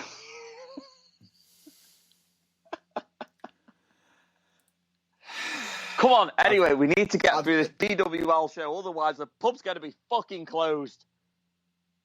And that's what he's stating. I'm only joking, by the way. I don't want to go to the pub. I've got alcohol in the fridge. So he doesn't need topping up? No. I'm the only weirdo that keeps a bottle of Jack Daniels in the fridge because I like it cold. What? Yeah, exactly. I question myself on it every time. I'm like, why do I even leave it in the fridge? What? It's the same with Southern Comfort as well. I'm exactly the same. I'll leave all my shorts in the fridge. And no, I don't mean my boxer shorts or my shorts that I go swimming in, or the ones that I lay half naked on a sunbed in. No. It's not that big of a deal. Bear some mind, Get a grip, I haven't man. touched alcohol in God knows how long. That's because that's probably the reason why you haven't been touched in how long. Due to health reasons and also personal choices, I am just going to state that, Jack Daniels used to be one of my favourite drinks. You just don't put it in the fridge! Well, it's in the fucking fridge and that's where it's fucking staying. What the fuck? You got cupboards! What the fuck? Yeah, but I've got garlic What's in the wrong cupboard with you? and fucking tins and everything like that. So no, it doesn't make sense. It stays in the fucking fridge. It's What's wrong with you? It's kept cold. You know what's wrong with me. That's just... What the fuck? Is this because I teased you with my pizza last night? No. Regardless of that, that's just... No, I'm now offended. You've now offended me with having Jack Daniels in a fucking fridge. What the fuck? You know something? I have literally slated Matt Burns in any way that I could possibly think of, but apparently it's the act of Hades to put it in the fridge. Damn right it is. What the hell? Well, it's not like you've got fucking drink it, so, you know. I feel like doing a bit of a CM Punk and just screaming out, apologise! No. Jaeger in the fridge? Yes. Energy drinks? Goddamn right. Wait, hang on a minute. You just said you would keep Jaeger in the fridge. Yes. And you have the audacity to say that Jack Daniels is not allowed. Jaeger's okay because that's meant to be chilled. It says on the fucking bottle. It says it on the fucking bottle. Then why did they leave it on the side then before they pour it in your fucking glass? Have you actually seen the actual machine that they actually have it in? Where do you think they store it? I have in many a fucking machines fridge? that I put things in. Uh-huh. One or so happens to be an American-style fridge freezer with my Jack Daniels in it. Nah, I'm disappointed in you. You can be disappointed as much as you want. I'm disappointed in you. You're disappointed in me. Can we please get on with the fucking show because I want to get through this fucking PWL show. For a minute then, I thought you were to say I want to get home, man. I was waiting for you to say, I want to get home, but you're home. Yeah, I want to go home. Show me the way to go home. It's just absolutely hilarious. But anyway, let's get back to where we were. After someone's being very angsty and almost it seems like he was still a teenager. No, I was not. I wasn't. You're the little bitch that started crying over spilt fucking milk, or in this case, fucking cool Jack Daniels. I wasn't referring to you. I wasn't referring to you then. Shut up, then. I was on about Mr. Negative. Oh. Mr. Tron. Negatron. Negatron. All gimmicks pending to the burning truth. Oh my god, that's his new gimmick now. They might That's it. actually bloody thingy, and it might actually teach him a lesson for slagging off fucking Other wrestling slagging off companies. people behind the backs. Yeah, Negatron. Negatron. He's just literally, I'm here. My name is Megatron. Quiet, you.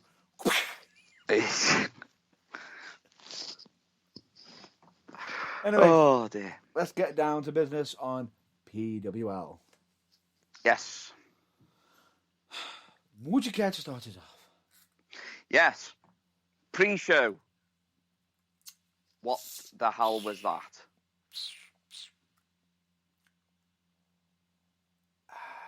Why? What? What was it? I don't get it. You got somebody that's meant to be a heel that doesn't act very heelish, and you got somebody as a face that Who doesn't act like a face? it doesn't act like a face and doesn't really work the crowd. None of What's them that were all the crowd. about? And none of them actually lived up to their gimmick. No. I'm going to put it down the whole as... match, from start to finish, it was... because I know you mentioned to me that it was one of their first matches. That wasn't me who said that. Okay, that was Big Rich then. I knew one of you said it. Not me. So, Face's first match. I can't remember the names because I'm fucking shocking with names as it is. I can't even remember Matt Burns' name half the time. Which gimmick? Exactly. So I just call him Tossie. Or Seymour Segal. And that's going to stick, isn't it? Oh yeah, like shit to a blanket. It could be worse. It could be on a car bonnet.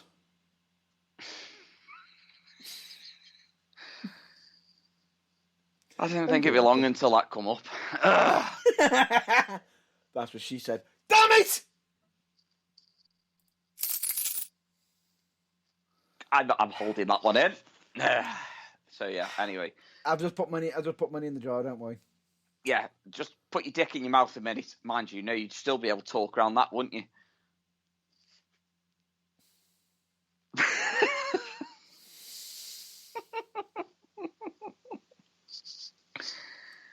Oh. Nope. Anyway, we've got somebody who is, I'm assuming, an evil priest. Yes, or vicar. Or vicar, whatever you want to. I'm going with, I'll just say vicar because it's easier. Yeah. No, actually, I'll say priest because that's even easier. God damn it. Why do you do this to me, Matt Burns? It's just a word. Anyway, I just thought it was quite... Shut up. Stop talking. Ironic that you just said, God damn it, over the gimmick. Blasphemy. Anyway, let's continue.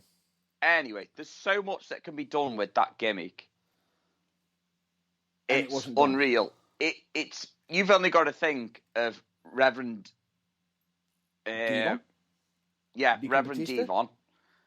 You've got to think of Batista. You know, you got to think along that lines. You could think along the darker route. You could go down any kind of route that you want with it. Yes. Because it opens up so many doors. The trouble I had with that gimmick is I didn't believe in it. As soon as he exited the curtain, I wasn't sure if he was a face, if he was a heel. It wasn't until somebody actually booed about 20 seconds later that I actually knew he was a heel. And I think it's because he ignored a hand. But that was the heelish thing that he did throughout the whole match. Exactly. But then you've got the face that comes out. Yes, he's pumping the crowd up as soon as he exits the curtain and he's giving it the face. But that was pretty much all he had to offer. Was just geeing up the crowd for that first 2 to 3 minutes of the match. Okay. And they hadn't even set off yet. Yep. if I'm being honest, and you know me, I won't pull any punches, and I'd expect everybody to be the same with my wrestling ability. Yep. It's that there was no conviction throughout the whole match. There was no working of the crowd. I actually yawned within the first 5 minutes. Yep. I was bored. I actually got my phone out my pocket, and it just wasn't for me. It really wasn't. And I thought, well, I was hoping and praying, because I knew a few of the matches that were coming up. You know, you got the comedy match, and you got like a TLC match, and you got like a legend versus legend match. A technical match. You know, a very technical match. So I was looking forward to them 3 matches, but I was actually genuinely interested in what else they could actually provide. Now, I know it's a pre-show for a reason. Yeah. My first match wasn't perfect, but I can tell you now, it was a million times better than that. Even I'll say my first proper match that I had, even though, oh Lord, that was bad. It was bad. And we are talking flashbacks, you know, almost suffering. I'm like, no. Yeah, but I don't want people thinking I'm saying this just to be a dick about it. No. I'm not. Everyone, when you first start, and he hasn't been that way. I don't want to put anybody off. Everyone can have it. Nobody's first match is perfect. If it was, you'd be a liar. You would have had to have been training for up to 5 to 10 years for you to even get close to making a debut match, which is perfect. Actually, that still wouldn't be the case, because you actually know somebody who's done that already, and they haven't debuted yet. Yeah, but I'm saying like somebody who's actually got the ability to wrestle. Fair enough. That's the difference. But, you know, the difference is regardless of it, we don't say to anybody, give up on your dream, keep at it. No, that's exactly what I'm saying. Don't give up on yourself. I just want you to know that my criticism is not to be a dick. It's constructive criticism. It's up to you whether you choose to listen or not. I'm a fan of wrestling. I've always been a fan of wrestling, and I know what can make sense and what doesn't make sense. Sometimes I'm wrong, sometimes I'm right. Nobody's perfect. Nobody's perfect, or we'll disagree on certain things that make sense. It doesn't really matter. Opinions are like arseholes. Everybody's got one. One's got one. So let's just put it into perspective. I'm not being a dick about it. I'm just saying I was not into that match whatsoever. Both need a lot of work. But you'll get there. But you will get there. Yes, you do need to work these shows, and yes, you do need to face the criticism of others. I've had 3 matches myself, and on my 3rd match I was injured. Not through any fault of my own, but I was injured. So obviously I can't say any more than that, because I know how difficult it is to step out there. And I've been in matches myself where it has been, wow. Yeah, exactly. So we both know where you're coming from, and we both want you to see you do well. But when I turn around to say to you that there was no conviction in you two locking up, you could have easily have given him cheap heat when you got into, you could have got cheap heat from getting him into the corner. When you pushed him into the corner for the second or third time, you could have easily just pushed him, but you let go too quickly, like a face would. And to me, that just doesn't make sense. Now, I hope for a fact that your trainer pulls you up on it and gives you exactly the same criticism that I am right now. Because if they don't, then they are doing you a serious injustice. Which I'm pretty sure that he has. So, but again, like I say, I'm not saying it to be a dick. I'm just being honest. Yeah. And my honest opinion is that there was a lot in that match that you need to work on. You need to work on being a heel. The other guy needs to work on being a face. Are they safe? Are they both safe with one another? To a certain degree, yes, but you can tell that they were very nervous. They were nervous. But the thing is, at least they were safe to the point that no one got hurt. Yeah, I mean they kept it. They used the kiss method for the match. Keep it simple, is- stupid. Keep it simple. Stupid. Yeah. And the kiss method works well. It's perfect. It works well for big guys, little guys, doesn't really matter. Yeah. So, yeah, using the kiss method, that's the only thing that I can say that you did well in that match. Your selling was terrible and needs a lot of work. Your bumping needs a lot of work. Mm-hmm. And I just don't want to keep on going because I know for a fact that I could pick out a lot wrong with that match. But it's, as we said, it's someone's debut. It's someone's debut. For a debut match, I take my hat off to you. For a debut match, congratulations. But with any debut match and with any match, because there were matches on that card where even the experienced ones made mistakes, and I'm not being funny, but they could have been fucking fatal. And some of them even recovered some of them.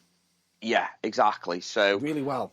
Even though you didn't make a good display this time, get your head down, do better, try harder, and you will get there. So you'll get better. So yeah, that's all I got to say about that. You will get better because, like it or not, regardless of it's, you could be a 5, you could be a first show, second show, 5 years, 10 years, whatever. You guarantee it. Everyone makes mistakes. Yeah, exactly. Everyone. But the only reason why I'm putting a lot of emphasis on this match is because even though it was bad, and I mean it was really bad, it wasn't terrible. No. They got the basics down, as in, they got down the basics as such. They kept it simple. The one thing I will say is to the villain, you finish. Bit of timing on the landing. Yeah. Better timing on the landing, but then again, timing was off in that match anyway, so yeah. So it was to be expected. The only thing I will say is, take your time. Yeah, and also less talking.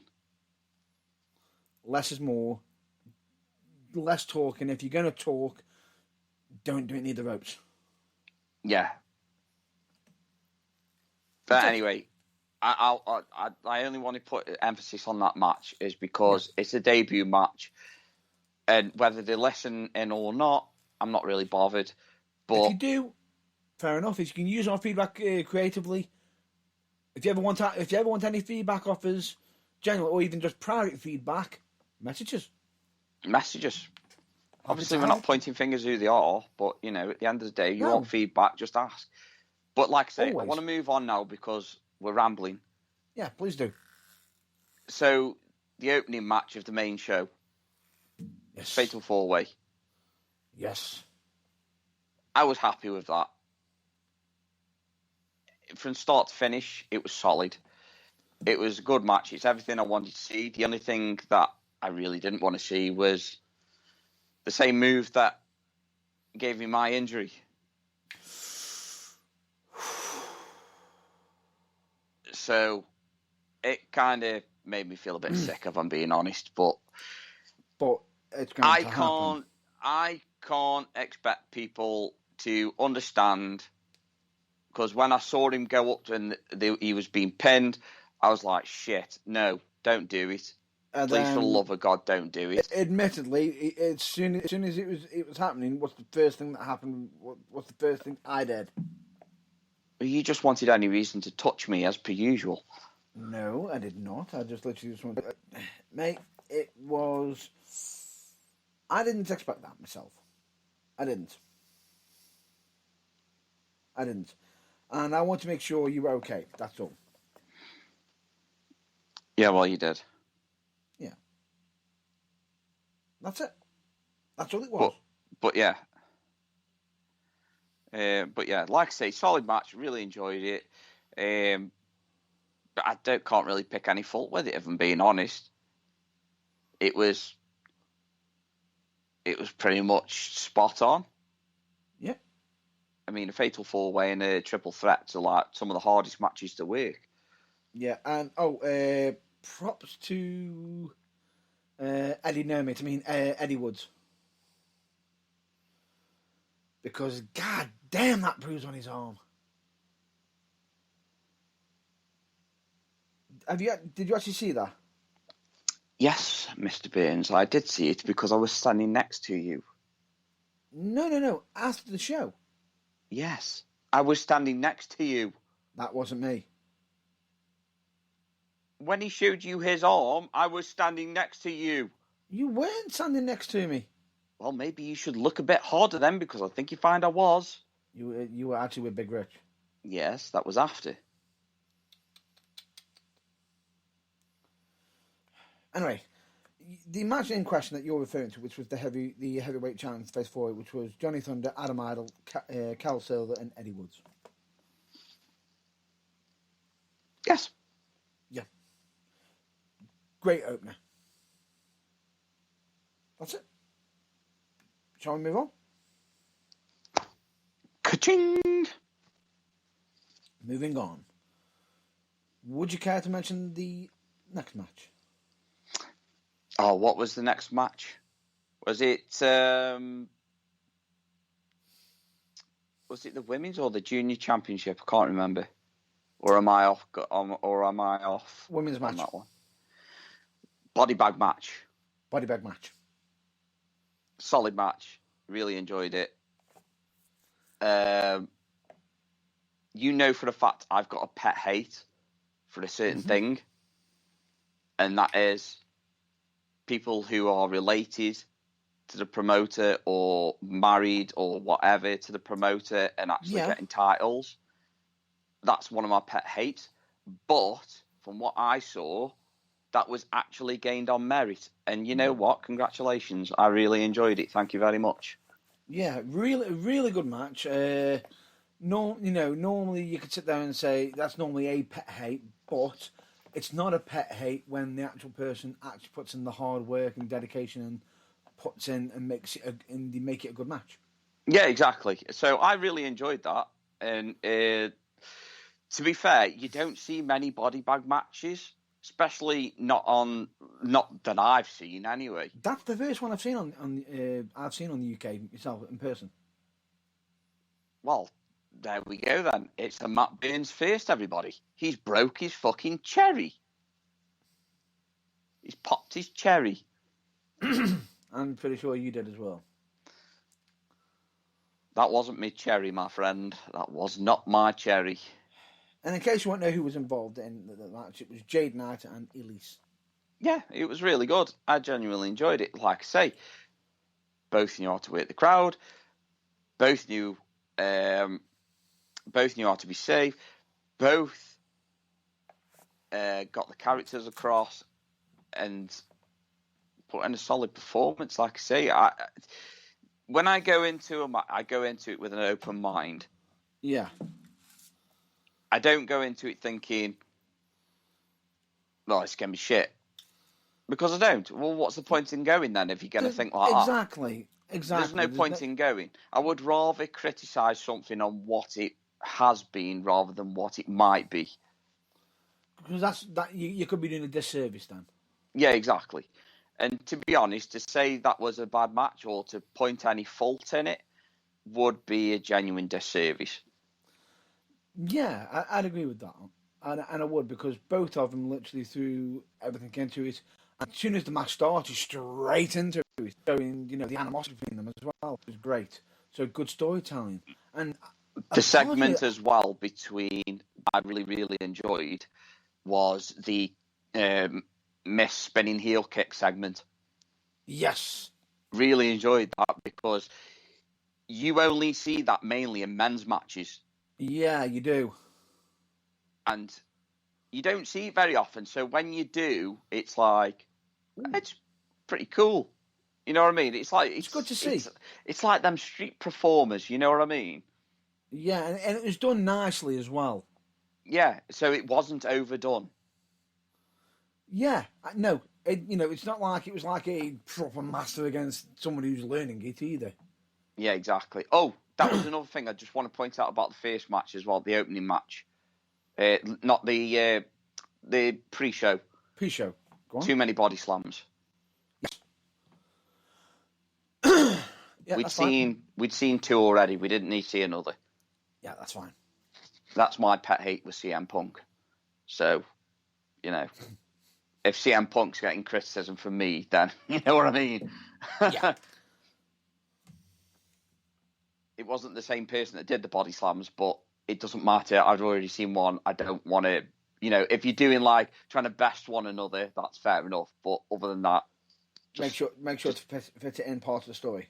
Yeah, exactly. Don't just do it for the sake of it. Anyway, so yeah, women's match really good. I think the right person won at the end of the day. Yeah. So yeah, I'm happy with that. Anything you want to point out? I was surprised the title switch. Me personally. See, well, like I say, I go in with an open mind. No. I'll explain. It helps for me is because I don't know the promotion. It was your first time there. For me, it was an unexpected surprise, seeing as it was only lost recently. But even so, I feel like it's not done yet. Well, I don't think it'd be done. No, it won't be done. Not yet. Do you know what I mean? Yeah. In fact, the only criticism that I could say about that body bag match was when she's in the body bag, and this is for the referee, unless she's specific. Yeah, ring the bell when they're zipped up, which I really don't think that was a ref's fault anyway. I think that was just premature on the announcer's side. Yep. Once the body bag is zipped up, unless they've specifically given you details like they're claustrophobic or something like that and they don't want to be stayed zipped up in it, leave them in the bag a little while. Yeah. And I know, or at least leave an opening. I know that Big Rich will agree with us on that because he said so last night that what he would have done personally is got them out of the ring in the body bag. You know what I mean? Or waited until she started, or have them react to the body bag. That was my only disappointment. I wanted to feel like if she is conscious in that bag, all of a sudden she has like a wave of panic and it's like, oh shit, try and fight her way out the bag, and that's when the ref opens the bag, and then she can sell. You know what I mean? Yeah. Not just open the bag, she flops out the ring, and then she's done. The scary thing about it is the actual mistake isn't actually on the women themselves. No, I don't think it was. I really don't. Although I still think even after the ref had unzipped the bag, she should have sold the shit out of that. Yeah. That it scared her, etc., etc. Not only would it have got a big pop for the face, but it would also made people look at you and just go, "Oh, what a coward," and blah blah blah. You know what I mean? So, or at the same time, you can, depending on the situation as well. It could also get a bit of, some sympathy, but also as well, because there is people who have that fear as well. Yeah, definitely. So, I'm okay with that one. Are you? Yeah, I'm okay with that one.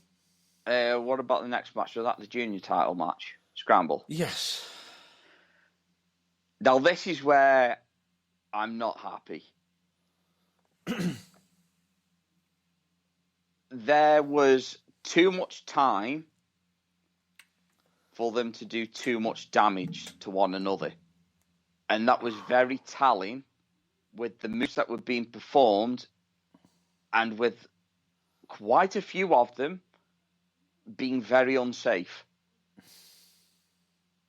That's not just from my perspective. That's from two other people's perspectives that were sitting right next to me. And I'm even going to say on record, some of them were, wow. Yeah, I do hope that event was recorded, because if I was the trainer, I would be ripping the fuck into the kids over that. Now, I believe the match was a 20-minute time limit. I don't know, it felt longer than that. It felt like 30. It felt longer than that, yeah. It felt like 30 minutes. It felt like 30 minutes. I think even you had to go for a toilet break after a certain move, because you were just like, that's too unsafe. I can't sit here and watch somebody get injured. It was the fact of it, I had to go because it's normally I normally stay till the end normally, but Yeah. at the time I'm just there thinking to myself, I thought the match was a bit too long. If they really wanted to showcase the danger of how close it could have been, emphasize on the time. Yeah. One thing I do just- like about PWL though is, and this is something that other promotions should take note of, is that they are actually saying how much time they've got left, like AEW do, and I really like that. Yeah, I really like that. it's a nice old school. Yeah, it's a nice little touch. That's what I do like that. So keep that going because that's brilliant. It's not only that, it helps the workers, and the two finishes that we got off the junior match and the technical match, the 30-minute match, is that the finishes were close. Yeah. So I really like that. So yeah, with a scramble match anyway, you're going to have a time limit and you're going to be having a countdown when you're in your last 10 seconds. Yeah. Which is good. So yeah, like I say, anyway, there were too many dangerous moves. I'm just going to point out who was involved right now for you. Because I believe this was, as we said, PWL Junior Heavyweight Championship, which was being defended by Leon Jackson against Rob Valentine, Hyatt, George Thomas, Bradley Ray, Nick Powers, Basher, and Luca. Who was... What was the young girl's name again? I forgot. Hyatt. Right, Hyatt. Yeah, that was it. Now, she was the star in that match for me. Oh, yeah. Because not only did she show that she could hold her own in the ring with men, against the guys, she also portrayed the character very well. And very well. Out of all of them, her moves were the only ones that were safe. I wouldn't say I actually had any discrepancy. Now, some of them did actually do some moves that were safe, but I'm not saying every move that they did was unsafe. No. It wasn't just the fact that it wasn't just safe. The one thing that she did over on compared to other people as well wasn't just the safety of the move being done, protecting herself. Yeah, protecting herself. That was a very big fucking bugbear of that match as well. Yeah. I'm happy with sometimes some people making it look real, but there were too many chefs in that pot. Yeah. And it would have only taken one to take a knock very badly because someone hadn't protected themselves. And then that would have been two people's confidences knocked. Mid-match. I can't stress that enough. Yeah. I cannot stress. I think it was a backdrop. Was it a backdrop off the top rope in the corner when he practically landed on his fucking shoulders and his neck? Now, if he tells me that he's okay taking it like that, crack on, son. But I tell you one thing, when you get to my age, you're going to be fucked. No. You do you, but if I'm ever in a match against you, you're not taking it that way. No, I will literally do what on a video that Matt Burns sent me the other day. I will literally fucking grab you in a chokehold and I'll choke you out. Because you ain't doing that shit around me. And I tell you one thing, is that when it comes to people doing flippy doodah shit in front of me, in a match with me, they ain't going to be doing it. They ain't going to be doing it. I don't give a flying fuck what anybody says. Control is what my colleague is trying to state. Keep things in control. We understand that. For me, I don't mind a bit of high flying seeing it, as long as it's being checked, reviewed, and regularly kept up to date and made sure. Yeah, but that's what I'm protected. saying. You do you. But I'm telling you now, you come up in a match against me, you won't be fucking flipping around. That's not to any of them guys. I'm just saying, like, any wrestler that wants a match against me, if you're a high flyer, you'll be grounded. Believe you me. Hashtag heel. If some people think I'm a natural, what can I say? Hashtag heel. I mean, don't get me wrong. Elbow drops off top rope, happy with that. Uppercuts, Europeans off middle and top rope, happy with them. For me, that is controlled because you know where your arm's going to go, you know where your hand's going to go, you know how you've got to land. When you're spinning your body about 5 times in mid fucking air, you ain't going to know where your body's going to go. Yeah, and not every landing's going to be perfect. No, now, exactly. Anyway, that aside, before my colleague continues to rant on, I've got another major criticism, and I'm not sure if you're going to agree with me on this one. You've got a lot of people in this match. Fine, I understood that. But many of you were hanging around outside way too long. Yeah, you weren't, Sally. So it's like you've got 1 or 2 of you. Yes, I get that you're looking for your next spot, for your opportunity. But seriously, don't stand around staring in the ring. And that is probably the only thing that I can say about Haya that she actually did wrong. And that was just like waiting too long on the outside of the ring, staring into the ring. Go and find somebody that you can just give a slap or have a bit of back and forth with. You know what I mean? Go and beat the shit out of somebody. Do something, but don't stand there. Yeah, or if necessary, attempt to get in the ring and have someone knock you off. Yeah, no. The reason why I'll rephrase that: attempt to enter the squared circle to then be hit off the ring side to stop you from trying to get into the match to win the match. Oh, thank God for that. But yeah, no, Matt Burns is right there. Not only that, it's not just that. If you're a heel, you can work the crowd. Yeah. Whilst you're out there, you can pinpoint somebody in the crowd that is giving you shit. Give it them back. A family member, a crowd. Yeah, somebody that knows you.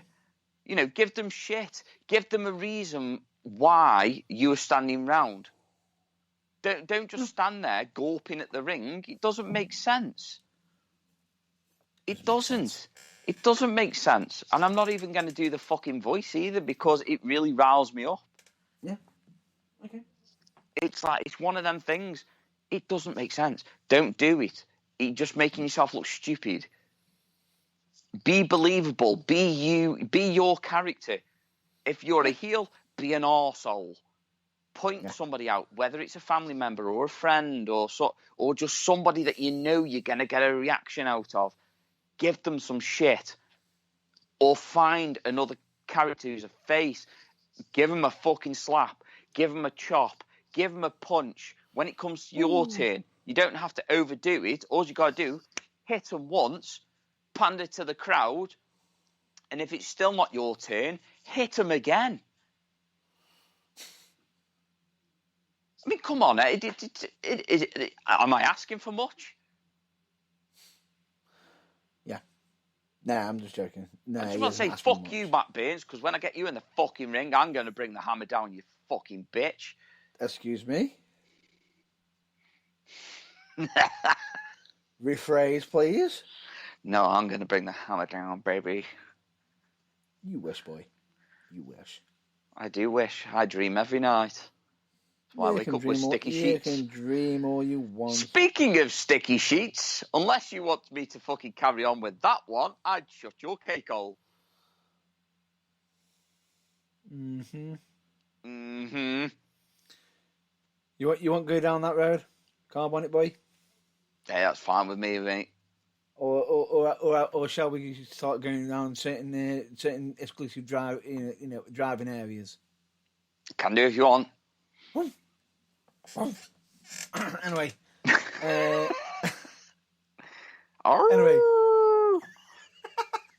Anyway, let's continue on with the show. But yeah, anyway. Let's just say this. Actually, I think we might have actually done some of the card in incorrect order. I'm not sure. I don't care. For God's sake, let's just go match through match, whatever. I'm just going to say the next match that I want to bring up now. A traditional British World of Sport rules. Oh, yes. That was a spectacle. 6 rounds, 2 submissions, 2 pinfalls, or a KO.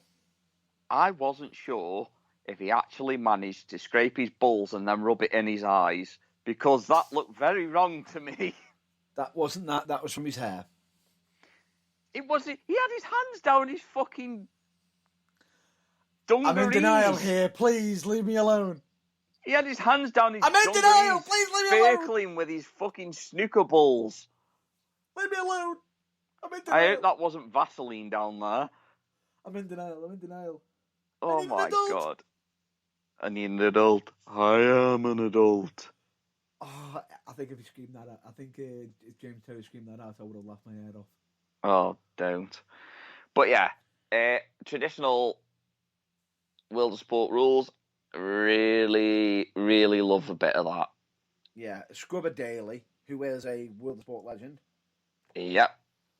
Versus James Terry. Oh, I didn't watch much of this because I needed to go toilet. I watched this match quite fondly, and believe me when I say this, nice to see a lot of the old traditions.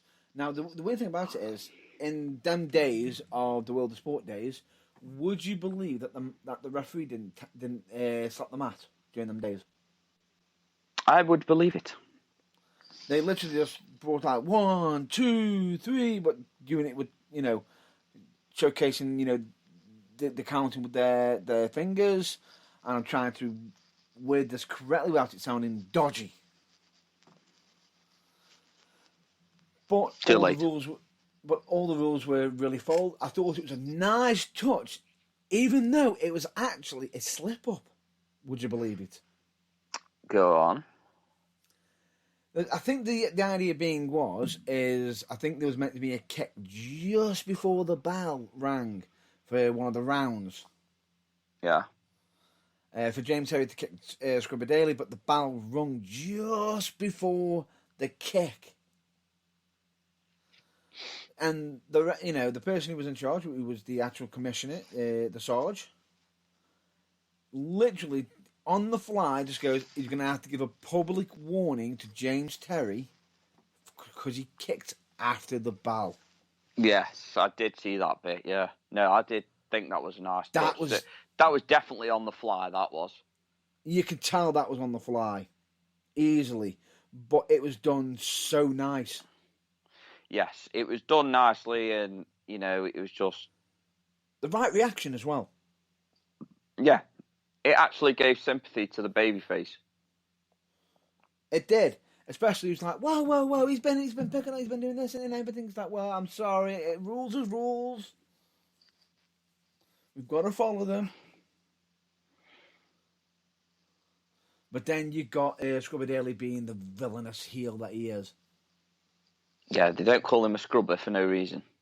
Using hairs, using everything, and even managed getting that cheap shot to get that, to eventually get the knockout. So, what was so interesting about this was the fact that it was really interesting because they didn't go down the traditional route of, the villain gets one up, and then the hero comes back. The hero managed to get a comeuppance straight away. He's like, "Oh, this is interesting," but then the villain managed to just literally sneak in that big win with a big KO, with a blatant heel cheap shot. And it was just a nice, very nice touch. Nicely done. Nicely done. Anything else you'd like to add? A breath. Was that me or you? I had the hiccups, so I had to hold my breath. No, but the point being is, nice to see an old school match. Yeah, because like I say, it's something old can always be something enjoyable to a newer generation. Sometimes something old can be something new. Yeah, exactly. It's like when you hand an old finger dial phone to a child, and they just or a flip phone to a Brock Lesnar. yeah. I think any phone to Brock Lesnar, unless it's. I think the only thing he'd be able to understand if he sent it by pigeon. No, I think the only thing that he could probably understand is the a certain Nokia, the indestructible ones. Yeah, but even they're scared of Brock Lesnar. True. I'll test your durability. Even though I will say, it was it the 3210 that were absolutely indestructible. 32 and the 3310. They were practically indestructible. They were. I know. I had both. Anyway, we're not talking about phones. No. Technology. But yeah, I'll agree with Matt Burns anyway on the old World of Sport rules. Scrubber Daly and John Terry is. It was just Terry. James Terry. Sorry, fucking John. Where have I had John from? James Terry. Apologies. It was just like I say. It was a bit of fun. Yep. It was just a bit of fun, and that's what we miss sometimes in wrestling is fun, and that's what wrestling is. It's fun. Yeah, old school, and it was just nice. Yeah. Just nice. But anyway, we need to move on to the next match. That we do. And I believe this is what we are going to be saying is our match of the night. No, it's not. What match are you heading for?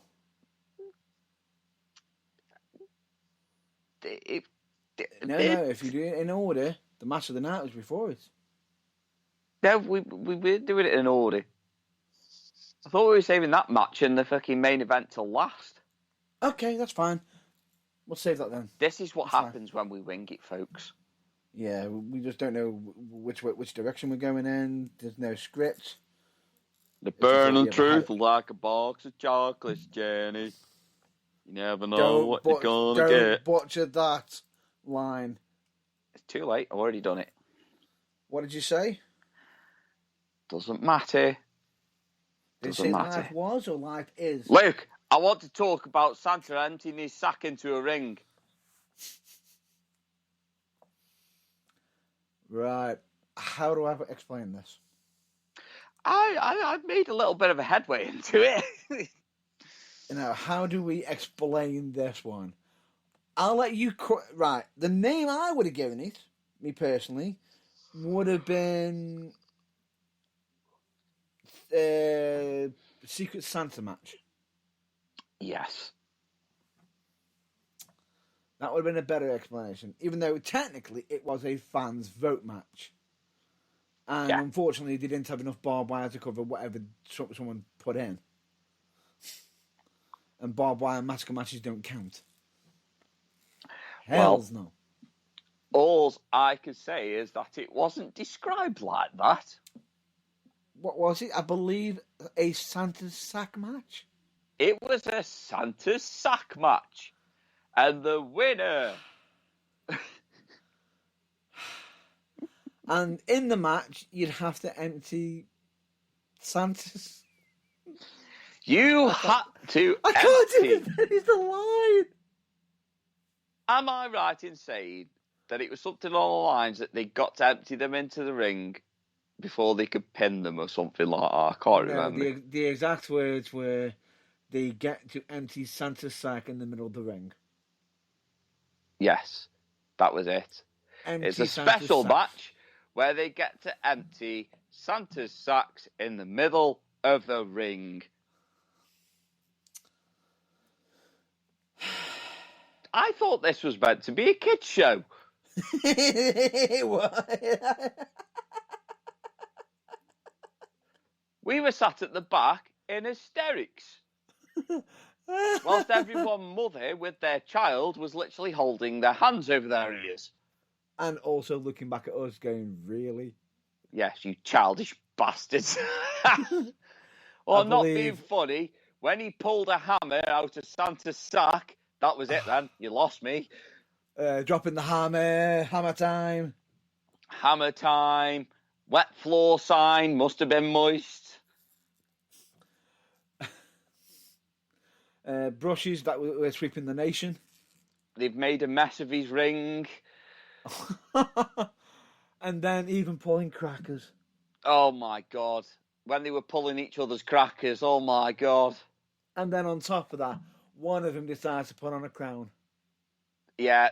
And what was it? What was the line that was actually used? He's crowning.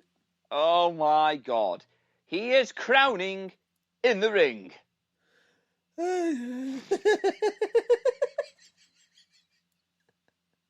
What kind of weird shit have we walked into? I'm not gonna lie though, I really enjoyed the match. It was fucking hilarious. That was between, I believe, Selfie. Mr. Selfie versus a gentleman by the name of DDP. And no, we're not on about Diamond Dallas Page. Was it dirty double penetration? I have no idea. I just can't get over the fact of, wow, that match was just so many shades of wrong. Well, So let's just put funny. it this way. DDP made an elf of himself at the end of it.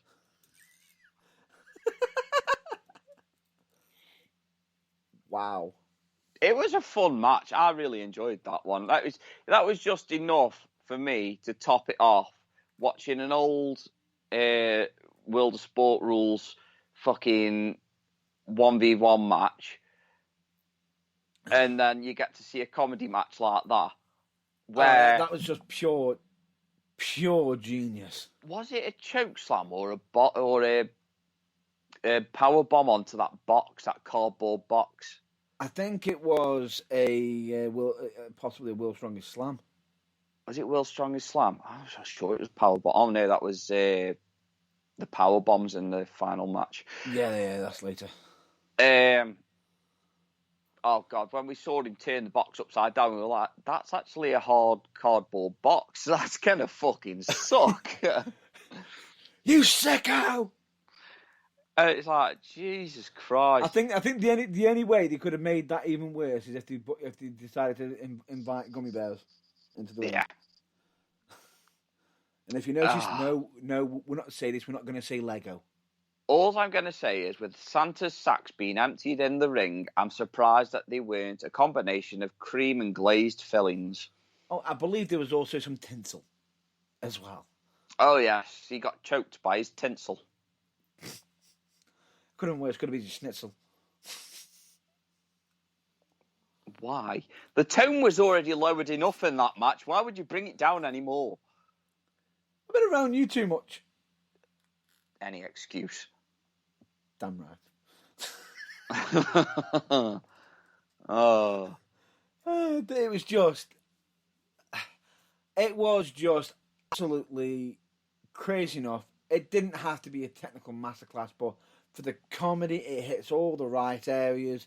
It was just funny as fuck. Yeah, and I was literally bouncing in the chair with laughing. Job done. Job done. For me, that is like job done. I don't even need to say anything else about it because it's just job done. Yeah. And I think what was even more funny was when the guy, he was against Mr. Selfie, was going, what?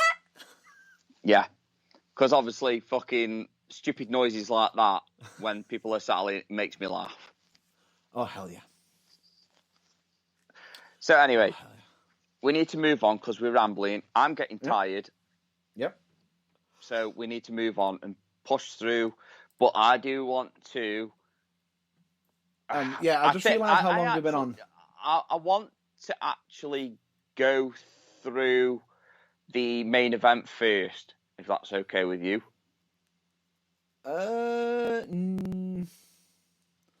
I'll give you my reason why. Okay. Because it had faults in it. And it was unsafe. Oof. Yeah, no kidding. That's why. I want to end on a positive note. Okay, that's fine. The only thing is, we are going to have to rush soon, because if not, I believe our mic time could end up getting cut off soon. Oh, good. Hopefully. Huh? I'm James. Anyway, the main event. Main event, TLC match for the PWL Championship. The Great British PWL Championship, Heavyweight Championship, which was between the current champion, Chris Royals, and Danny Gold. Yeah. Bit of heat between these two. Really good. Oh, Started off really well. You got him using his wingman to beat up what was his name? Danny Gold. So I don't know these guys because I've never seen them wrestle before, so I don't even know who they are. Yeah. Danny Gold was getting beat up. It was a 2-on-1 affair. And then I believe one of them thought they could try and get the bout without the ladder. Yeah, which was quite a good thing to do. Quite funny. Obviously, heel work, very good. Crowd work, very good from both of them. Can I just pause on the first fuck up? Go on. How they got from the on the shoulders spot, the landing. Yeah. Very early on. Yeah.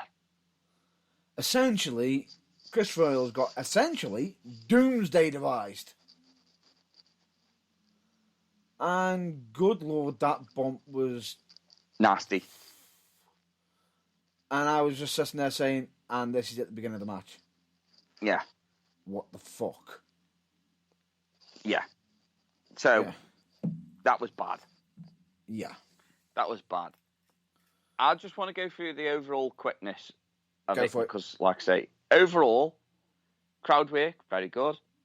Crowd reaction, good. Intensity, very good.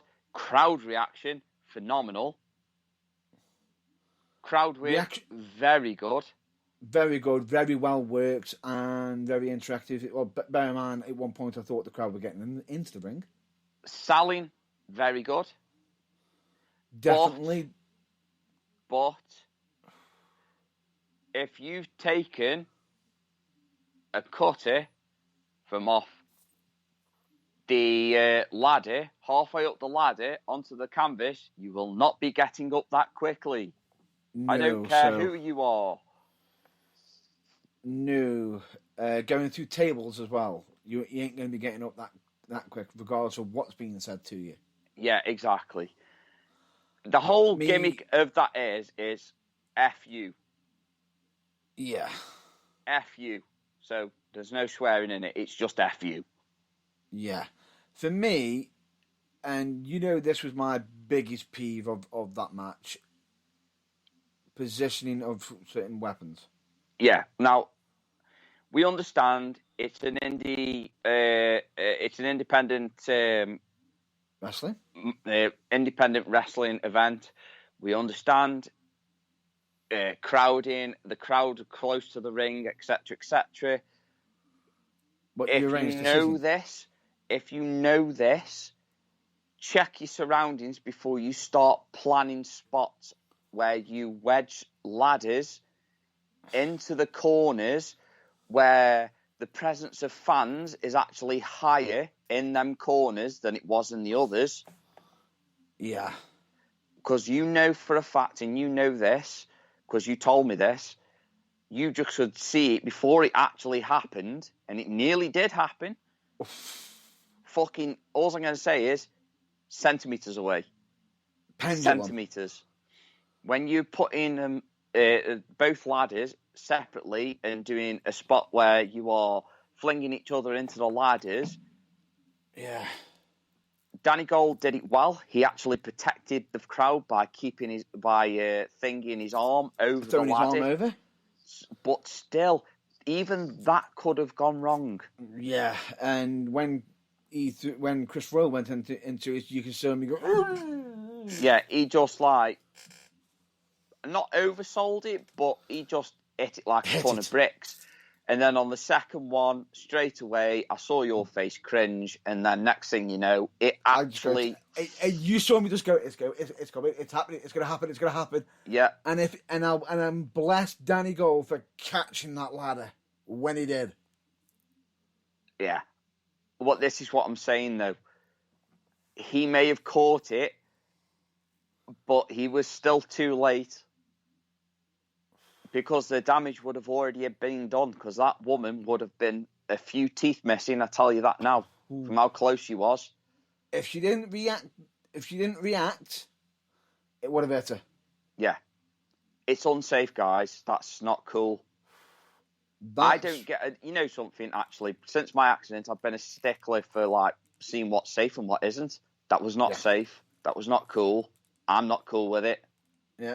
And I'm hoping that anybody with any sense would tell you so too.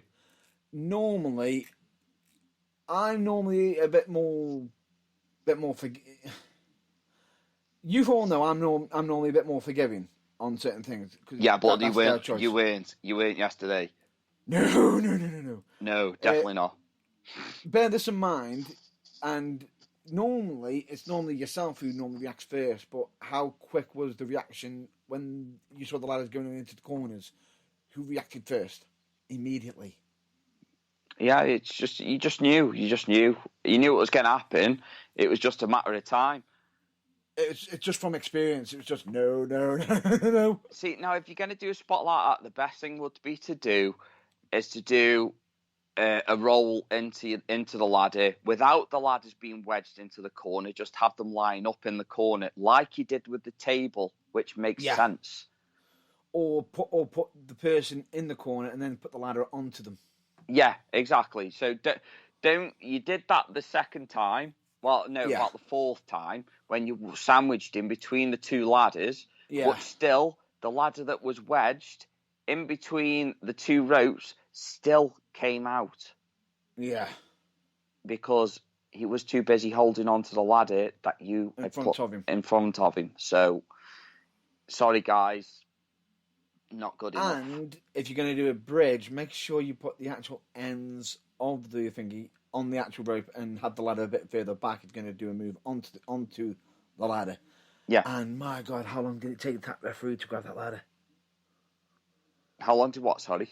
How long did it take the referee to grab the end of that ladder? Oh my God, yeah. What the fuck, ref? Jesus Christ almighty. It's bouncing. He's all about chastising Royals' bodyguard for getting in the ring and powerbombing fucking Danny Gold fucking several times. Well, 2 or 3 times, should I say. But then when it comes to them wedging a ladder between the ropes and the other ladder, so he's got a platform to stand on, the ref just stands there and doesn't hold on to the ladder to make it safe.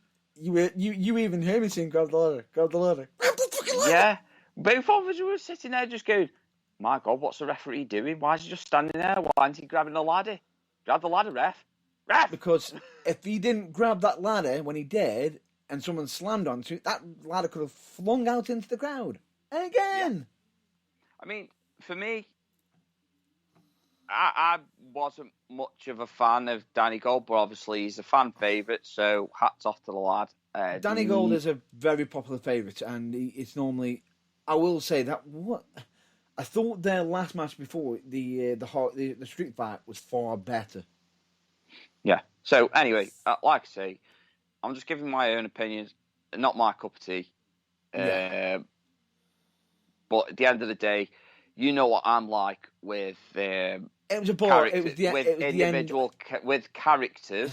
If you're just going to be generic wrestler 101 or 2099, then I'm not going to be invested.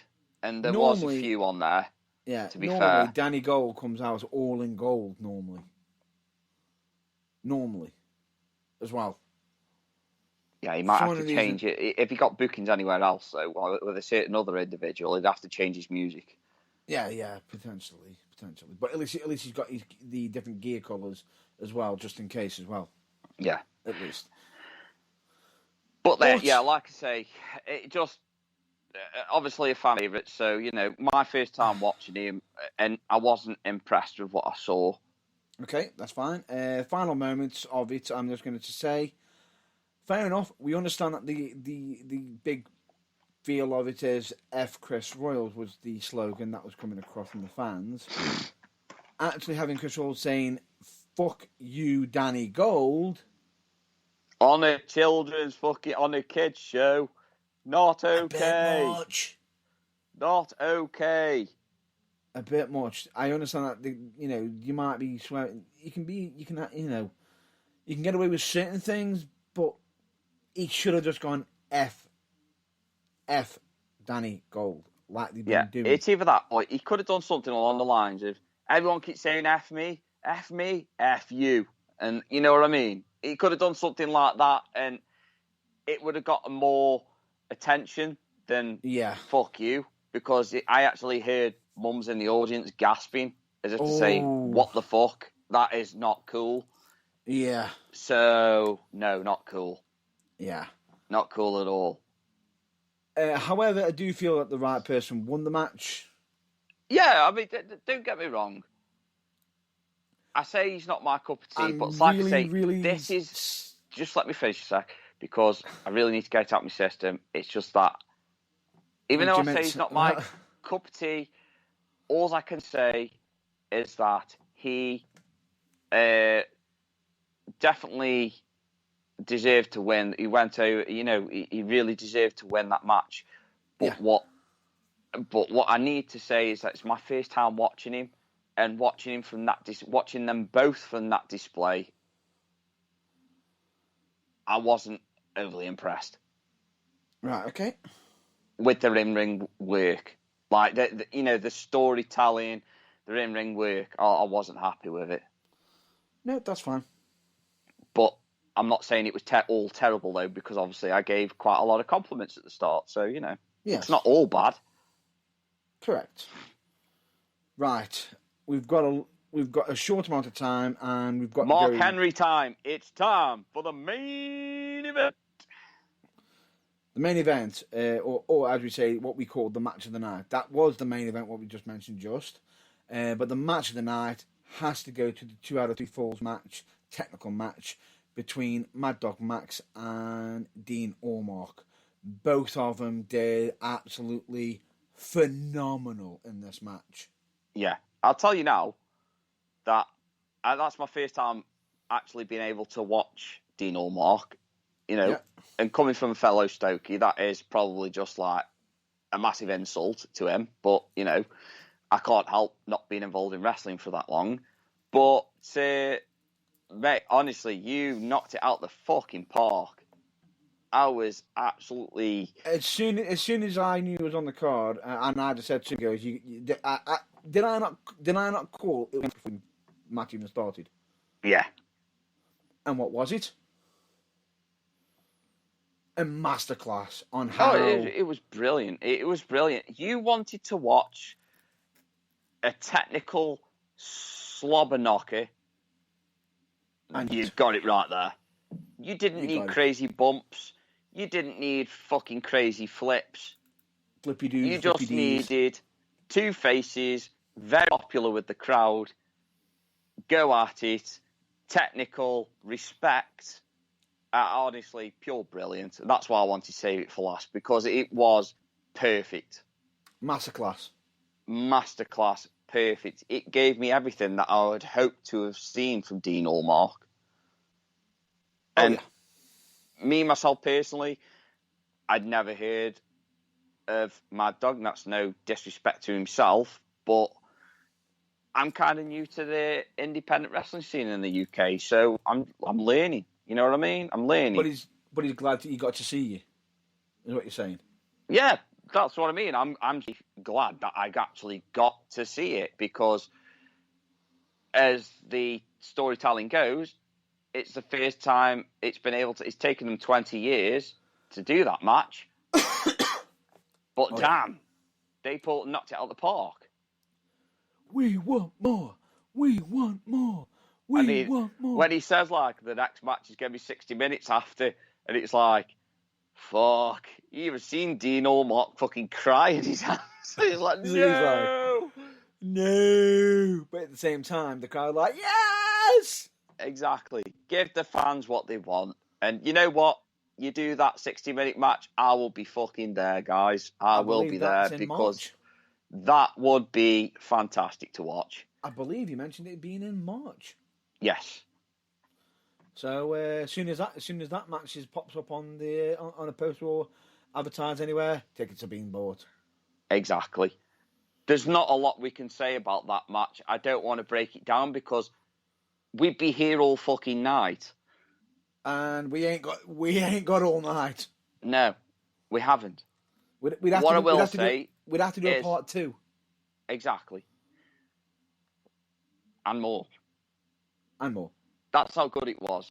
That's how much I enjoyed it. But anyway, I was happy with the overall show.